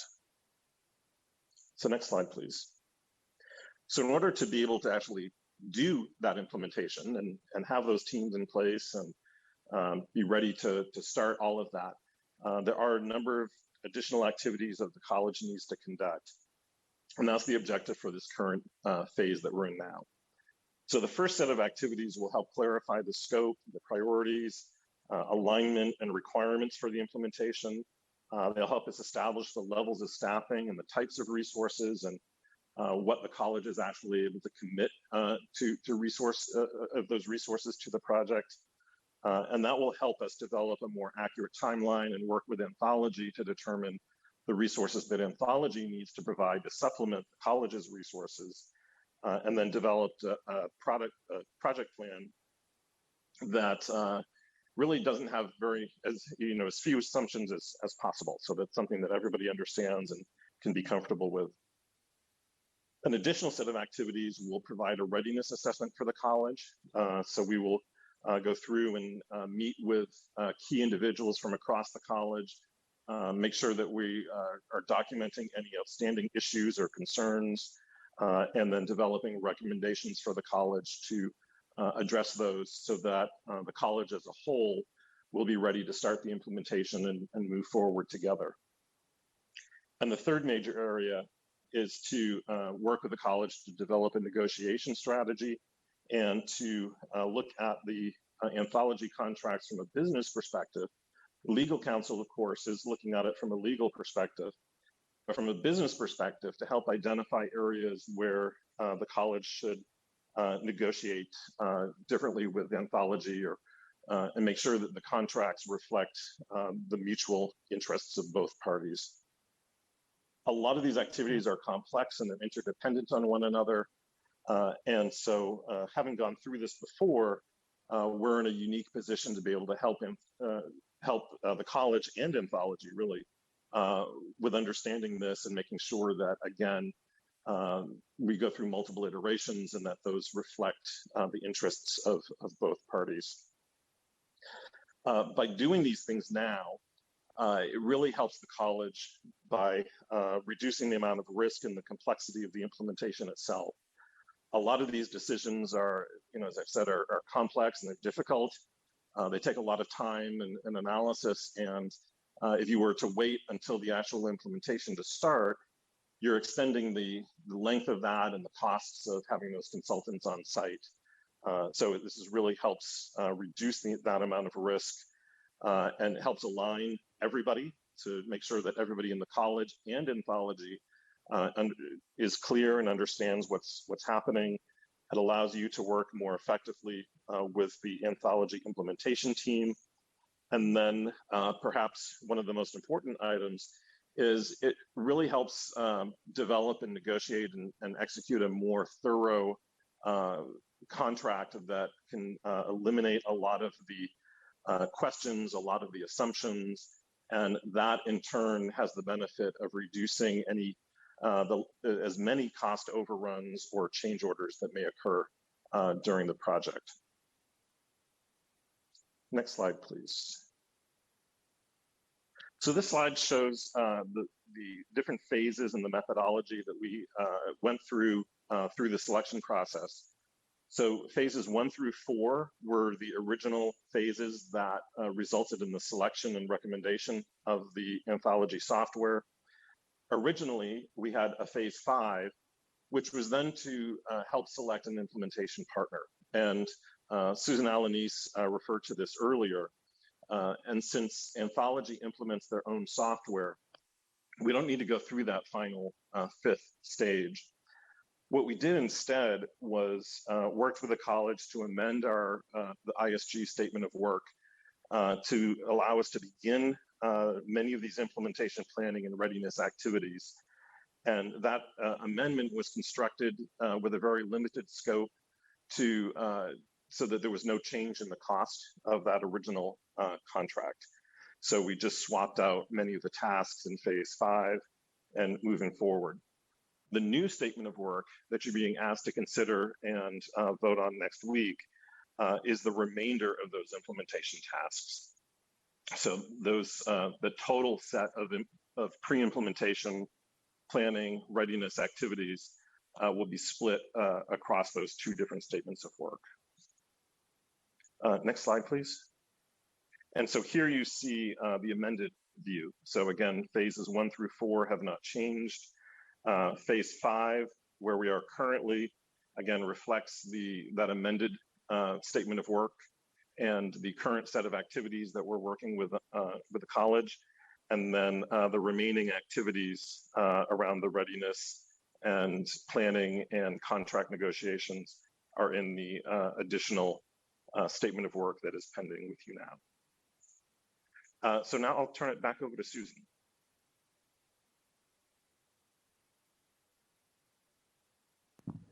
So I hope the opportunity to see the video about what the evaluation team saw related to student functionality was helpful to you. It was very helpful to me. I think it took my breath away when his link took him right back to the beginning. I mean, because you can think the frustration of students. And with that said, I think it demonstrates the urgency of this. We could have given you similar examples on the administrative side. We as an organization still have a portion of our workforce on paper time cards. And when you think about the risk and inefficiency of so many of those things and the time that is not well spent on other activities, it tells you the urgency of moving forward with the project. The other thing I'll mention is that the engagement of a consultant like ISG, I think, is the smart way for an organization to approach this.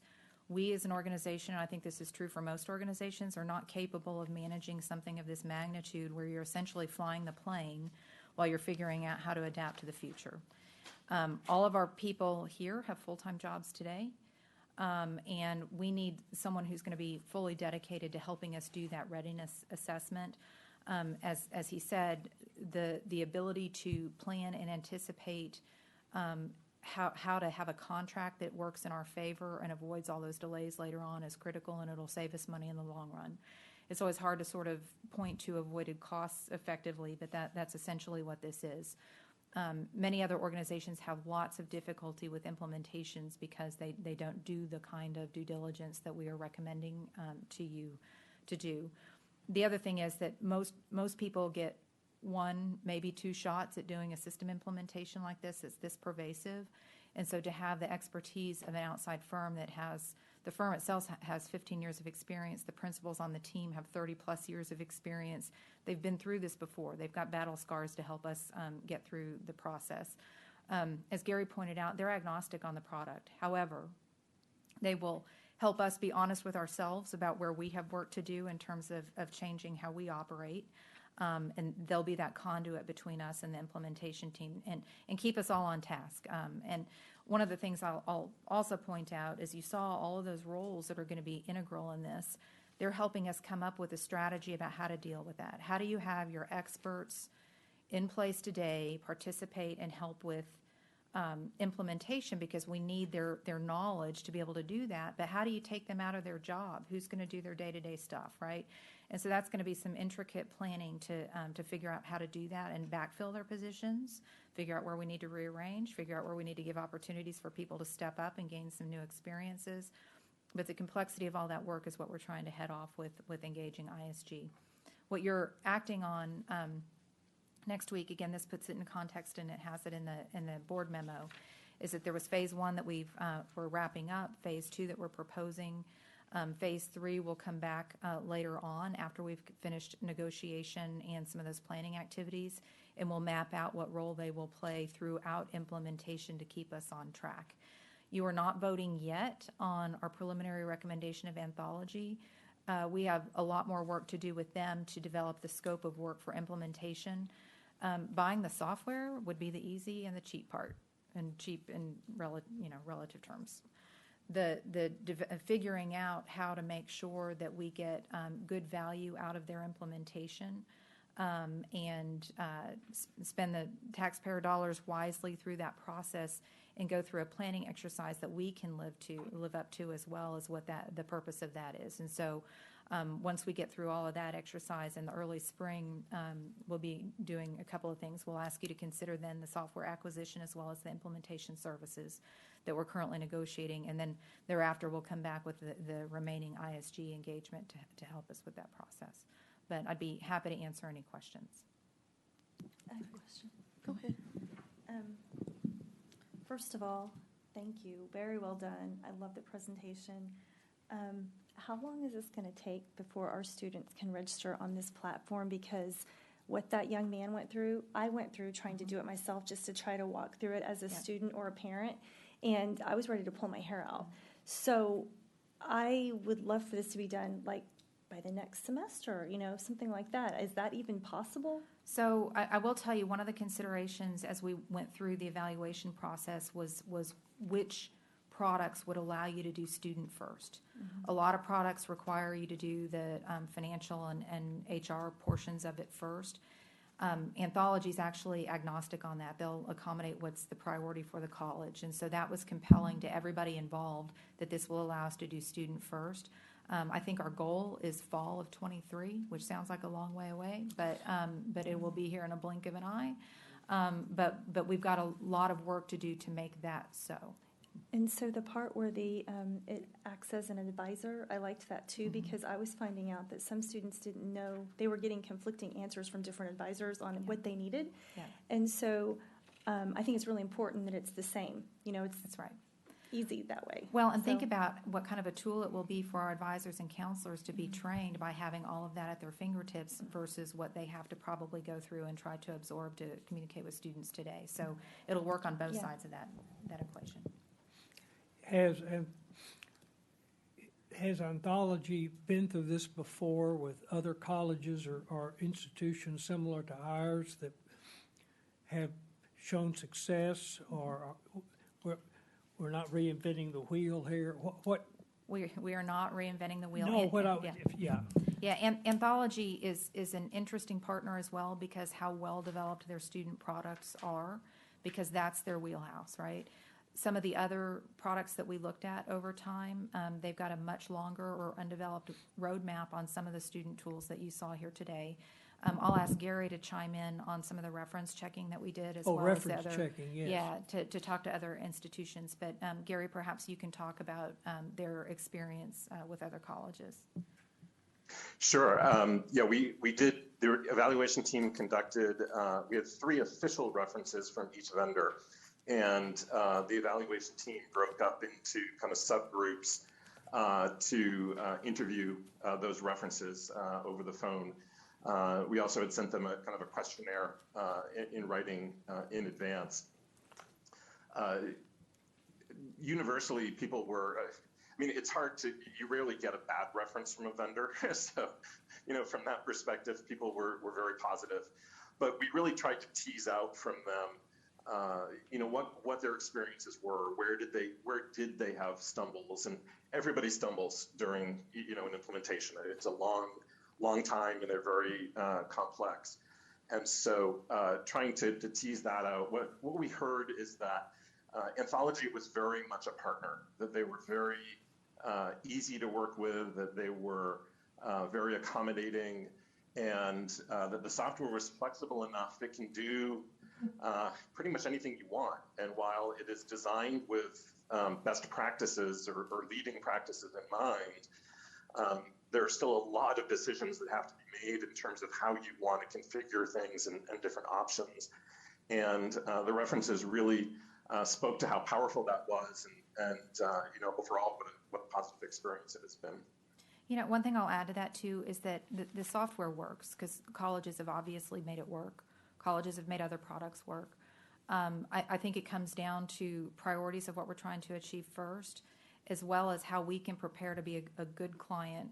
Where they stumble often is the lack of preparation of the organization and the ability to implement change and diagnose what needs to change. And so that's part of the work that we're describing, that we've had underway for the better part of a year now. I have a couple of questions.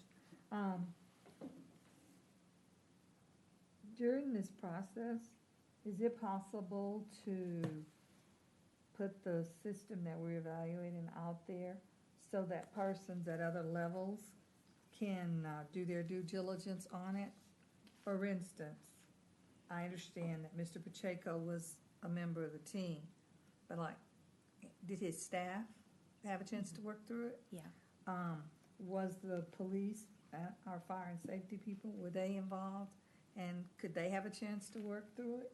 And could it be out there so that other students could have access, I mean, in a structured way, but have an access to work through it? So what we did during the selection process, which quite frankly is pretty unique, I think, is that we actually opened up anybody who wanted to watch the demonstrations could do so. They had a method to be able to provide information back to the selection committee about things that they had seen. It was organized in blocks where you didn't have to watch all 30 hours of it. You could pick the topics that were of interest to you. And Gary, correct me if I'm wrong, we had, you know, I don't know, 200 people, 100 people, 200 people that were involved. It was a very large participation, and a lot of different kinds of people, to the speaker's question. That's right. And what'll happen during the configuration process and the readiness assessment, we'll have subject matter experts, and their responsibilities aren't just to what their knowledge is. It's to be reaching out and seeking input from other folks as we work through process improvements and that kind of thing. But the goal is to be very inclusive in terms of the observations. Eventually, you've got to figure out how to not get paralyzed in that as well, you know, obviously. But certainly, we want to make sure that we hear feedback along the way that's important to everybody. I agree. So I can guarantee you that when I leave this meeting, I'll have emails from people saying, how can I give input or whatever. So I'm just... We do have a website as well, and so let us send out to you all the link to that website about the project that will continue to grow, just like we did with the bond program, we'll have that available and have ways to provide input and feedback and keep tabs on what's happening with the project. Because the organization at large may feel at times that there's sort of lulls in activity when there's a lot going on behind the scenes, and we'll want to make sure that we're communicating that well. Can you give me an example of a college that's done this? Yes, and I'm going to ask Gary because he's got more. What happened? Rio Grande College, Riverside Community College District in Southern California, Grand Canyon University uses it. They were not one of the references, but they are certainly using it. They have over, I think, 150,000 students. There are also the references that we requested were institutions that were using the full set of functionality that was being proposed. They also have many customers who are using just a portion of the full product. So many other institutions that are using maybe just their CRM component or just their student component. I'm trying to remember, Clemson University, I think, uses their CRM product. So they have, significant number of institutions in higher ed. And Gary made me think of one other thing. CRM is customer relationship management. So it's how we interact with anybody who's ever inquired or anybody we want to inquire about our college and keeping track of them and managing the life cycle. What's interesting about Anthology is it has so much what is typically CRM functionality embedded within this product. We would have, some other solutions might have caused us also to go figure out how to layer on a CRM solution on top of this as well. But it meets our goal of trying to make sure that we take every inquiry, every outreach, every recruitment of a student all the way through when they're an alumni with us and maintain that relationship. So it's a big opportunity and a unique factor within the Anthology suite. Madam Chair. Yes. Ms. Alanis, I wanted to just commend you on what I think is a really smart approach to all of this. A few years ago, I was a part of a higher education implementation of a ERP as well, a different solution. And I think in retrospect, one of the things that we talked about was this, what is phase 2 for TCC, is kind of that very important, not so celebrated portion of the implementation. And I see it being very intentional here. So I think that's very good. I think that what would be helpful for us as a board is regular kind of expectation management on the implementation. I always laugh when I started the project, I was the change management lead. I had a 2-year-old, and when I ended the project, I had twins that we almost named human capital management and financial management systems. It was that lengthy of an implementation. It was a 4-year implementation. But I really commend you on the thoughtfulness behind this and would love to hear regular updates if possible. And we can structure this the way we've been doing with the bond program of having regular monthly reports about where we are. This is a big enough deal for the college to have that level of information out to you on a regular basis, so we'd be happy to do that. I appreciate the expectation setting as well because there will be bumps along the way. This is hard work. So that leads me to another question, which you mentioned, and I'm sorry, was somebody else trying to speak? You mentioned that everybody who's already here already has a job. That includes you. And we keep adding all these things, and we keep adding things that you want to keep us abreast on. And we're not even your first line responsibility. So I would suggest that might need to be a part of the consideration. Not trying to tell you how to run your staff, just saying. Thank you. Well, it looked really wonderful to me. I was here when they switched to colleague, and it has always been trash. You need a lawyer. I mean, what? Lawyer, because you just, defamation. Oh, It was never really friendly or worked really well for what we were trying to do in the department I was in. And so, but it needed a change, and that's what we got. And so we had to learn how to work with it. What I did not really fully understand was how the advising piece works in this software. And what prevents a student from never seeing an advisor and just doing everything on their own, and the tragedies that can come from that. Yeah, so I think that those are policy administrative policy decisions within the college that we will figure out where and how students need to continue to have touch points, where self-service is awesome, and it's going to take a lot of the, unnecessary, I need to change my address stuff off of staff. But to your point, we'll have to be very deliberate and thoughtful about making sure those touch points still exist. Mr. Barr? I've got a couple of questions.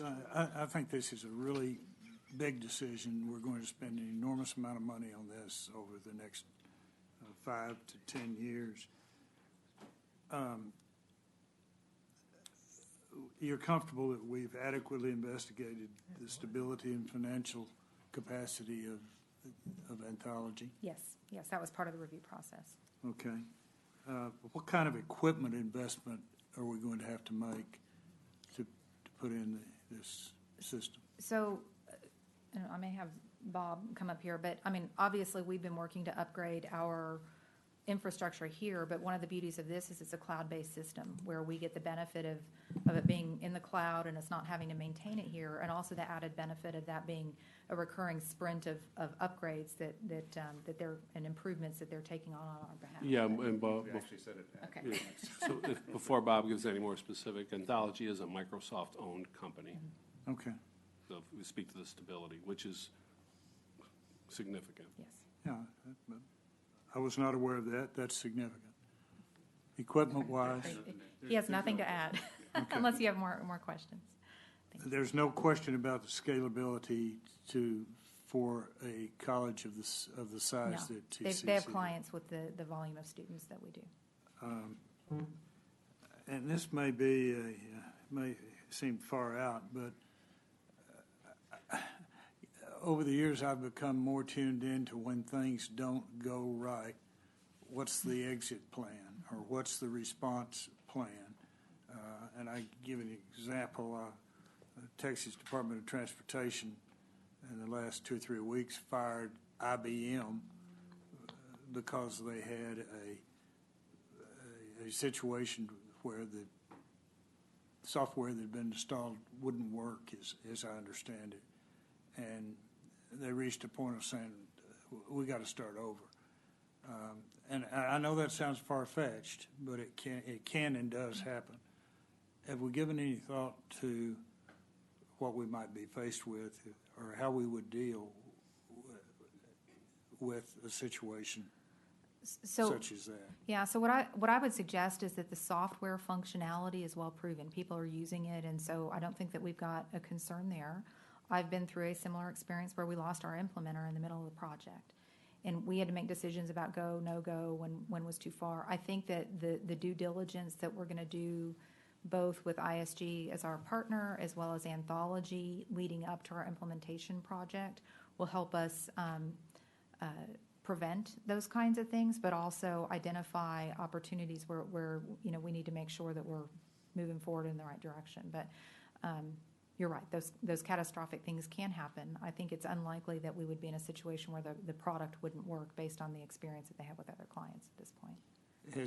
That's also an area where we have, ISG has made some recommendations to the college around the contracts and negotiating with Anthology for some additional terms that will protect the college better should something like that happen. That's right. Has ISG been involved in the installation or implementation of Anthology previously? So this particular team has actually had more experience with Workday, and we will add some Anthology expertise. But Gary, you may want to talk about your experience or the company's experience with that. Yeah, we actually have not had direct experience with Anthology from an implementation perspective. a number of people that I've worked with in a previous life actually have been there, so I've had some exposure to it over the years. But our work going forward with the implementation is not in the product expert role. That's the role that Anthology continues to play. And so I think that the experiences that we bring from looking at a number of different software products will help inform the process going forward. The other thing, the reality of the dynamics is Anthology offers implementation services. Many institutions will take just that and their own expertise and go on their merry way of implementation. ISG is really much more of a partner as it relates to the due diligence of that, so that in fact we're not relying just on Anthology for the implementation or just our staff for the implementation. Yeah, and to elaborate on Gary's point, that they're intended to be agnostic on the product, right? That's why they helped us go through a process for us to choose what the college valued most at this point in our existence, right? And they'll have that same insight for us in terms of updating our processes and operations to adapt to the software that's selected. I guess I'd say then my final question, given the process that's been used here and ISG's involvement, I presume you're comfortable, ISG is comfortable with the process and the recommended selection? Gary, that was to you. Oh, I'm sorry. Okay. I wasn't sure if it was to me. Yes, we actually feel very good about it. I think that what the process of the evaluation team went through, like I said, has been developed over many years. It's very rigorous. We try to keep it as open and transparent as possible, listen to as many stakeholders as possible. I think that the requirements and the considerations that the evaluation team went through, I think really, from our understanding, really represent very well the interests of the college. I think that what Anthology brings to the table are some things that are very unique in the industry. Other vendors don't offer, and those are things that, from my understanding, are very important to the college.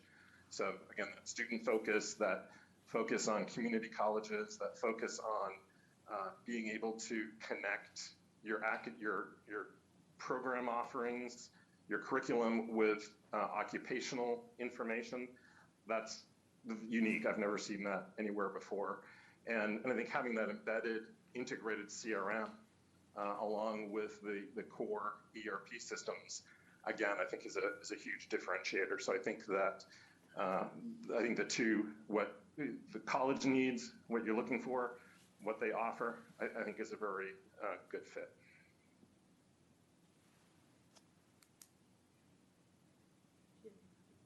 No, I'll stop. Thank you. Any other questions or comments? Okay. I do have a couple miscellaneous for you as well.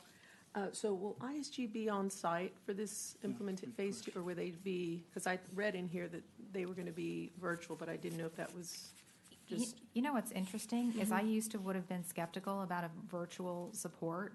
What we have learned during COVID is it's working very, very well. And so they will be virtual. I suppose if we needed them here at some point for some event, we could certainly get them here for that. The other question, and well, let me just make a comment that I want to thank everyone that's been involved in this, because I know that this has been very time consuming. So I want to thank everyone for your efforts. So we've come a long way, and I appreciate that. Let's see, some of my questions are just triggered really because, you know, I worked in IT for almost 20 years, so I have a little bit, I'm not a subject matter expert, but I'm looking at it from a different purview, so if you could bear with me for just a moment. So one of the questions, and this is kind of along the lines of what Mr. Greenhill was asking, how many current live software as a service, right? How many current that are, of course, our size, our community college size, are actually installed and working today, and that's using the full platform that we're looking to go to. We can certainly get you a summary of that information. Yeah, I'd like to get that to see where it's 100,000, however many students we have. I'd like to, because some of these, I was looking at some of these colleges, and they were smaller than ours, so I was looking for something that is our size. The other question I was going to ask is, and this is along the lines of what Dr. Morrison asked, is what about, I didn't see in here, and maybe there is there going to be a pilot of some sort that we're actually going to pilot this for, 6 months or whatever, and then implement, and just so we can figure it out? No, once we're headed down this path, we're headed down this path. What there is as decisions are made about configuration and how the system will operate, there's extensive testing that occurs with end users to be able to make sure that it works and so on. A lot of the functionality will be out of the box that is, best practice in terms of how systems operate. But no, this is this is too comprehensive of a replacement of a myriad of systems that we have to consider it a pilot. Okay. Well, we aren't. I hope a lot of the other colleges that have implemented it have been what we would consider to be a pilot. So we're not the guinea pig, right? And the reason I'm asking that question is because in past experience, we've implemented something for a client, and when multiple transactions were occurring at once, the systems crashed because everybody said it would work, but they didn't test it in an environment where there were multiple transactions, multiple things happening, multiple users. And so I don't want that to happen for us. So that's why I asked about the possibility of a pilot and whether or not that's something they have actually done before, where they've piloted. So I'm just curious as to why that's something we could explore. A robust testing plan will be our best friend, because you've got to make sure that it'll scale for the volume of transactions. I would push back on the notion of a pilot, because we're going to have to change processes, integrations with other systems and data, and a whole complex operation that you can't do on a small scale. You do it in a testing environment, and then you launch it more globally. We did this in my prior life, where we replaced our ERP, and you go live with 6,000 employees and the payroll system. I mean, you do lots of mitigation between planning and go live to make sure that it goes well. Okay. Well, okay.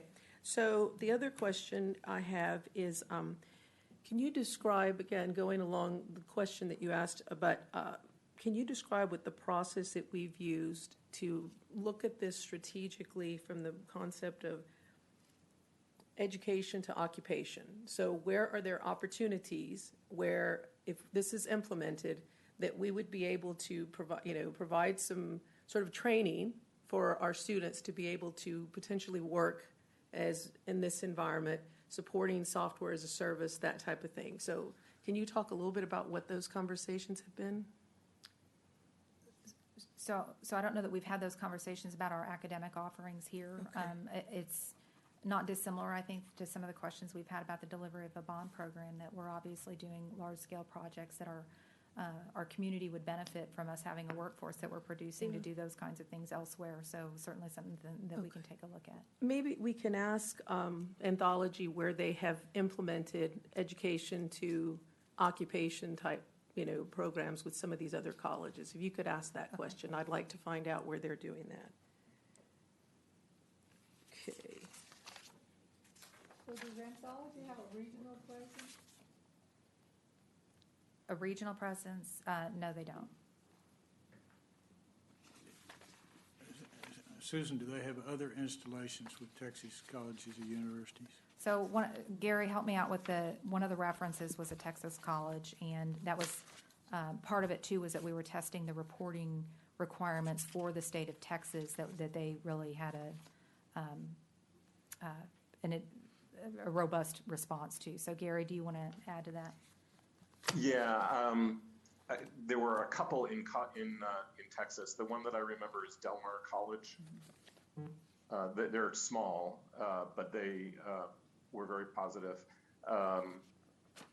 There was another one as well, and I'm drawing a blank. We can certainly go back and find those names for you. Yeah, we can send that information out. And keep in mind that we keep trying to answer in the community college arena when there's other types of institutions that have been implemented as well. So let us get you a little bit more robust of a list of their peer clients. Oh, that would be great. So you're going to get a list of not only community colleges our size, but other institutions, banking, things like that? Okay. Well, so remember, they're higher ed only. That's their wheelhouse. And so when I say other institutions, I mean they may be private, they may be for-profit, they may be, any Okay. other types of higher ed institutions that they've worked with. Okay. Okay, I have a question. Those reports that you said that can be produced by the system, have we had that report looked at from the end of the receiver? So what my experience will happen is that there will be a lot of canned reports that they, upon delivery, that they make available because it's been their common experience among their clients that it's a useful format for a report. There's also a lot of flexibility within the system for us to create and generate our own reports. What will happen is the subject matter experts and those end users will be integral partners in terms of figuring that out as we go live to make sure that they've got the right tools to do their jobs. A lot of it will be dashboard oriented too, where they can get information they can't get today. So, the whole world is going to change for those frontline users. But the good news is like I said, they'll deliver a lot that we don't have today right out of the box, and then we'll be able to expand on that to meet our specific needs. Let me ask it a different way. So I think that the college is still responsible to reporting to the coordinating board? Oh, yes, I'm sorry. Yes, they've So- got, yes. Have we looked at the reports that we say they can help us give the coordinating board from the point of view of the coordinating board? Yes, and so Gary, you may want to comment on that they, and I don't remember what the clearinghouse structure that they had to be able to do the state reporting is, but David Jimenez and others were involved in all those conversations, and they had the most robust offering to make that seamless to be able to do that reporting. Gary, is there anything I misstated or you want to add? Yeah, so they have, Anthology has what they call the Texas Service Center. And that is a group within Anthology that manages the Texas-specific reports. That group works with the coordinating board and the other Texas state agencies to whom you are submitting data and developing the formats and testing. They're working with the various agencies as well as there are proposed changes to anticipate being able to incorporate any pending changes into the product as they are approved and finalized by the various agencies. One of the activities that we have in this pending statement of work for you is to go through and do an analysis on those reports, to take a look at them, to work with the various TCC resources who are responsible for those reports and ensure that they do in fact reflect what the college understands is required. So that's one of the additional due diligence activities we'll be doing over the next couple of months.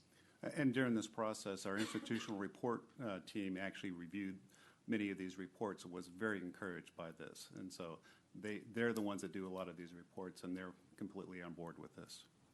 Okay, I said that was my last question, but SACS, have we reviewed the requirements of the reporting that we're required to do for SACS through this process? And if not, how that needs to be extensive, in my opinion. Yeah, it absolutely will. What I will say is that this whole exercise will make all of the data more transparent, have a system of record for the things that we do, and the ability to respond to all kinds of needs as they exist today and will evolve in the future. And so I don't have any concerns at all about we will be in a much better situation to be able to respond to all of that stuff going forward. But it will be a deliberate activity as we work through the process.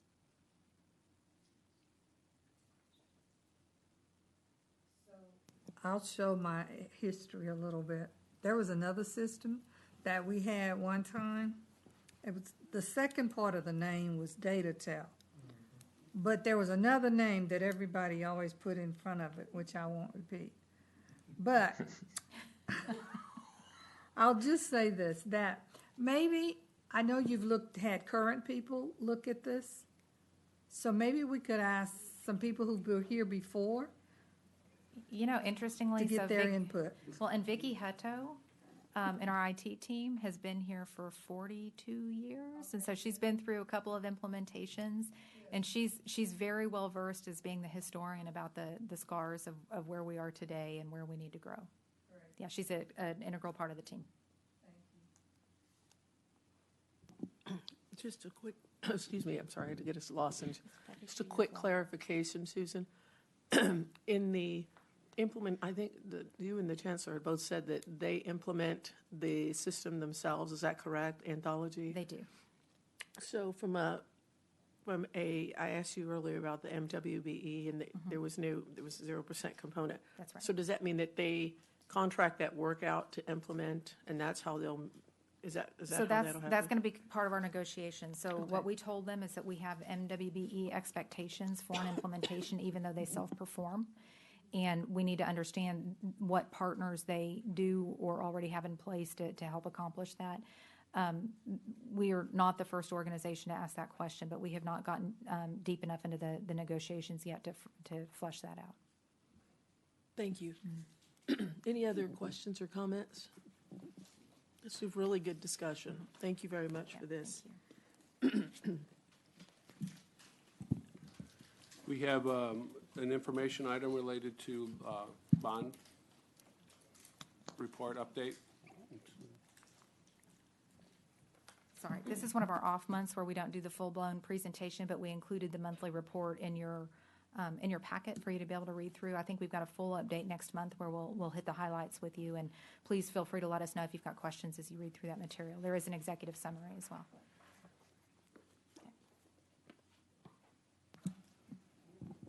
Any questions on the bond? On the bond for now? Questions or comments? Okay. The last information item we have is the Title IX, and it's my report to the board. Let me give you a little bit of background since this is somewhat new.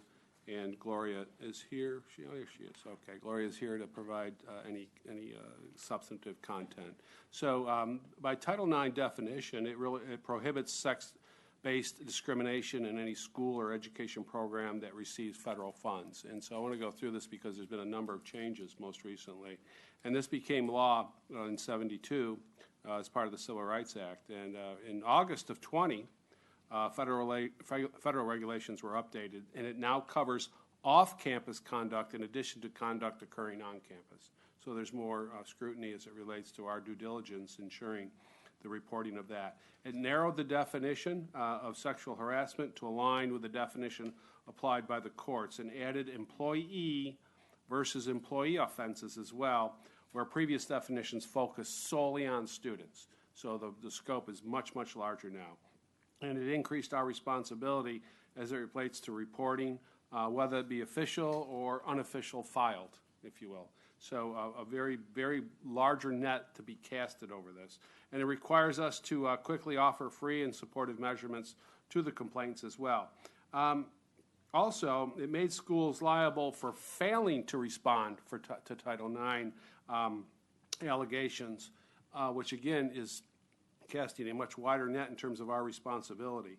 And most recently, this summer, the added gender identity and sexual orientation to Title IX enforcement as well. So getting here locally, Texas reporting requirements are annual for us to the Higher Education Coordinating Board, and those began in 2019 with the passage of two bills, Senate Bill 212 and House Bill 1735. I won't read those to you, though, but where we are now, due to the Texas implementation timeline, our first year had a shorter reporting period.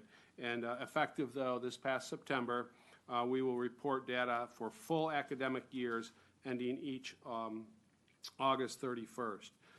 You do have some of the compared to the data that we will actually be presenting, and this is what Gloria can speak to as to the reporting period, the reports that were received, investigations that were conducted, employees that may have been sanctioned, and then our failures to report. So that's the type of data that we have to report at minimum, if you will. So Gloria, if you want to pick it up from there with a little bit more specificity around the activity. this on? Yes, sir. Thank you. Good afternoon, everybody. Any questions again about the data? The annual Chancellor's report, again, only includes 4 components of Title IX that you'll see reflected in this report. It's sexual harassment as one of those, sexual assault, dating, violence, and stalking. So out of a multitude of Title IX reports that we can receive, the Texas report only captures 4. And that's what you see here. So this report that we're reviewing now has 28 reports that were submitted for this reporting period. And of those 28 reports, only 3 of them, if they had been true, the allegations, would have been something that violated these four criteria. And then as you'll see again in the next section of the report, where none of them had substantiated findings. So we had 28 reports. We investigated 3. And all of them, at the end of the investigation and review period, were not items that met the statute for sexual assault, sexual harassment, dating, violence, or stalking. And those numbers are, considering our staff size, these are low numbers. The next section of the report talks about the number of reports that were received where employees failed to report the incidents to our Title IX coordinator, and there were 6. And the reason that those 6 did not result in any disciplinary action are because what they reported was domestic violence. And domestic violence incidents are not one of the 4 things that the state requires, either discipline or termination.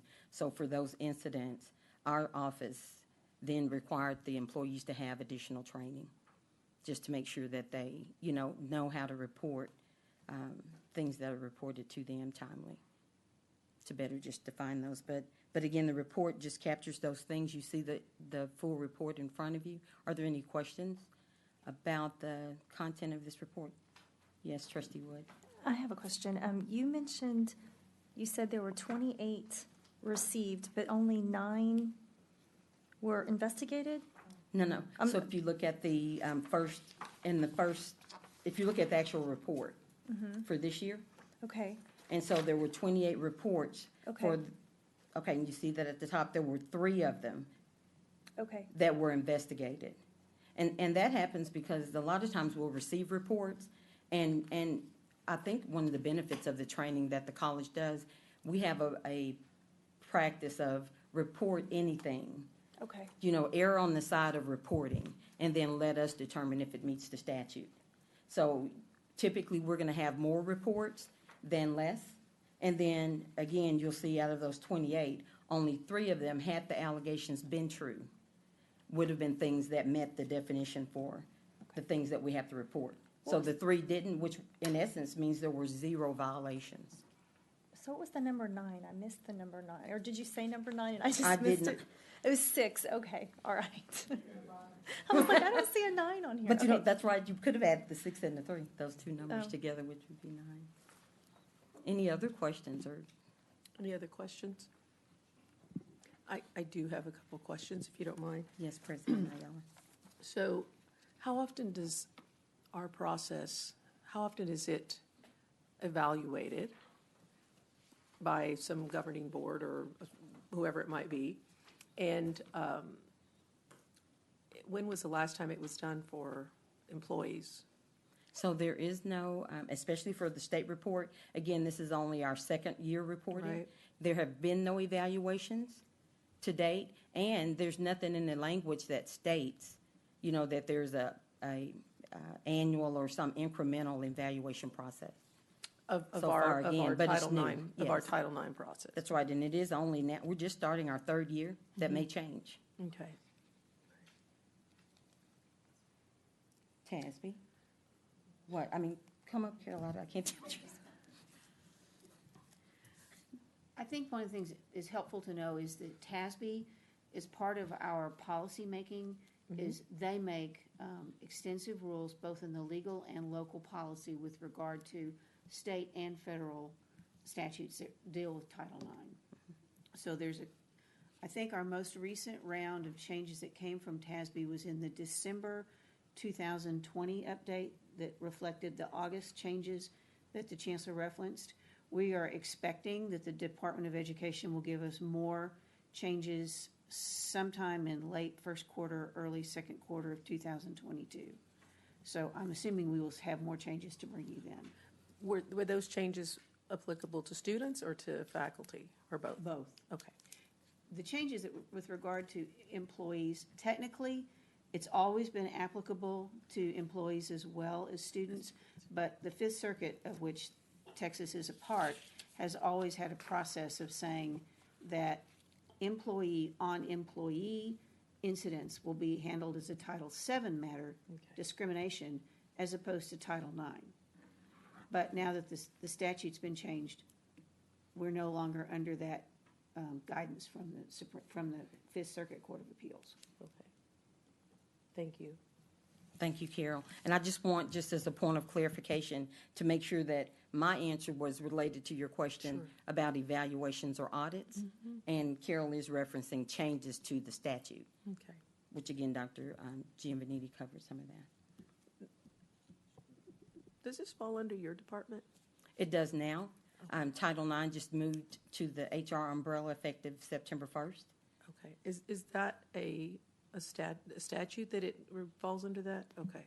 No, and actually that department in different institutions, sometimes it's housed in legal, sometimes it's standalone, and in many of them they are part of the human resources function, just because of the investigative and employee relations aspects of it.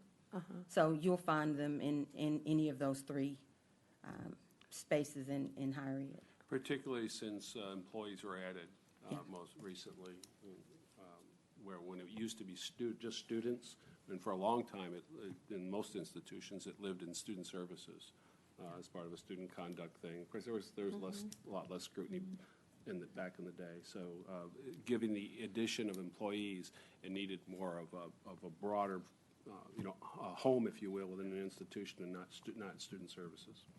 Okay. Good questions. Any other questions? Any other questions or comments? Thank you so much. Thank you. Thank you. Okay. There are other questions. The board will go into closed session for, we'll conduct, let's see, I'll read this. We'll conduct a closed meeting in order to discuss matters permitted by the following sections of Chapter 551 of the Texas Government Code. A, Section 551.071, consultation with attorney, legal issues regarding any items listed on today's district work session meeting agenda. B, 551.072, deliberations regarding real property. C, Section 551.074, deliberations on personnel matters. And then D, Section 551.076, deliberations on security devices or security audits. The board may reconvene in open session and act on any items listed on the executive session agenda in accordance with Chapter 551 of the Texas Government Code. Okay, do we need to take a 5-minute break? Okay, all right, before we reconvene. Thank you.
Okay.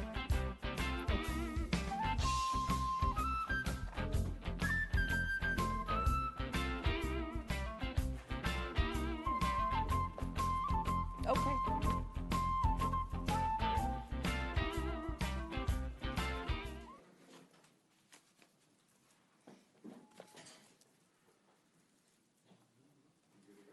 Okay, we will now reconvene from our closed session.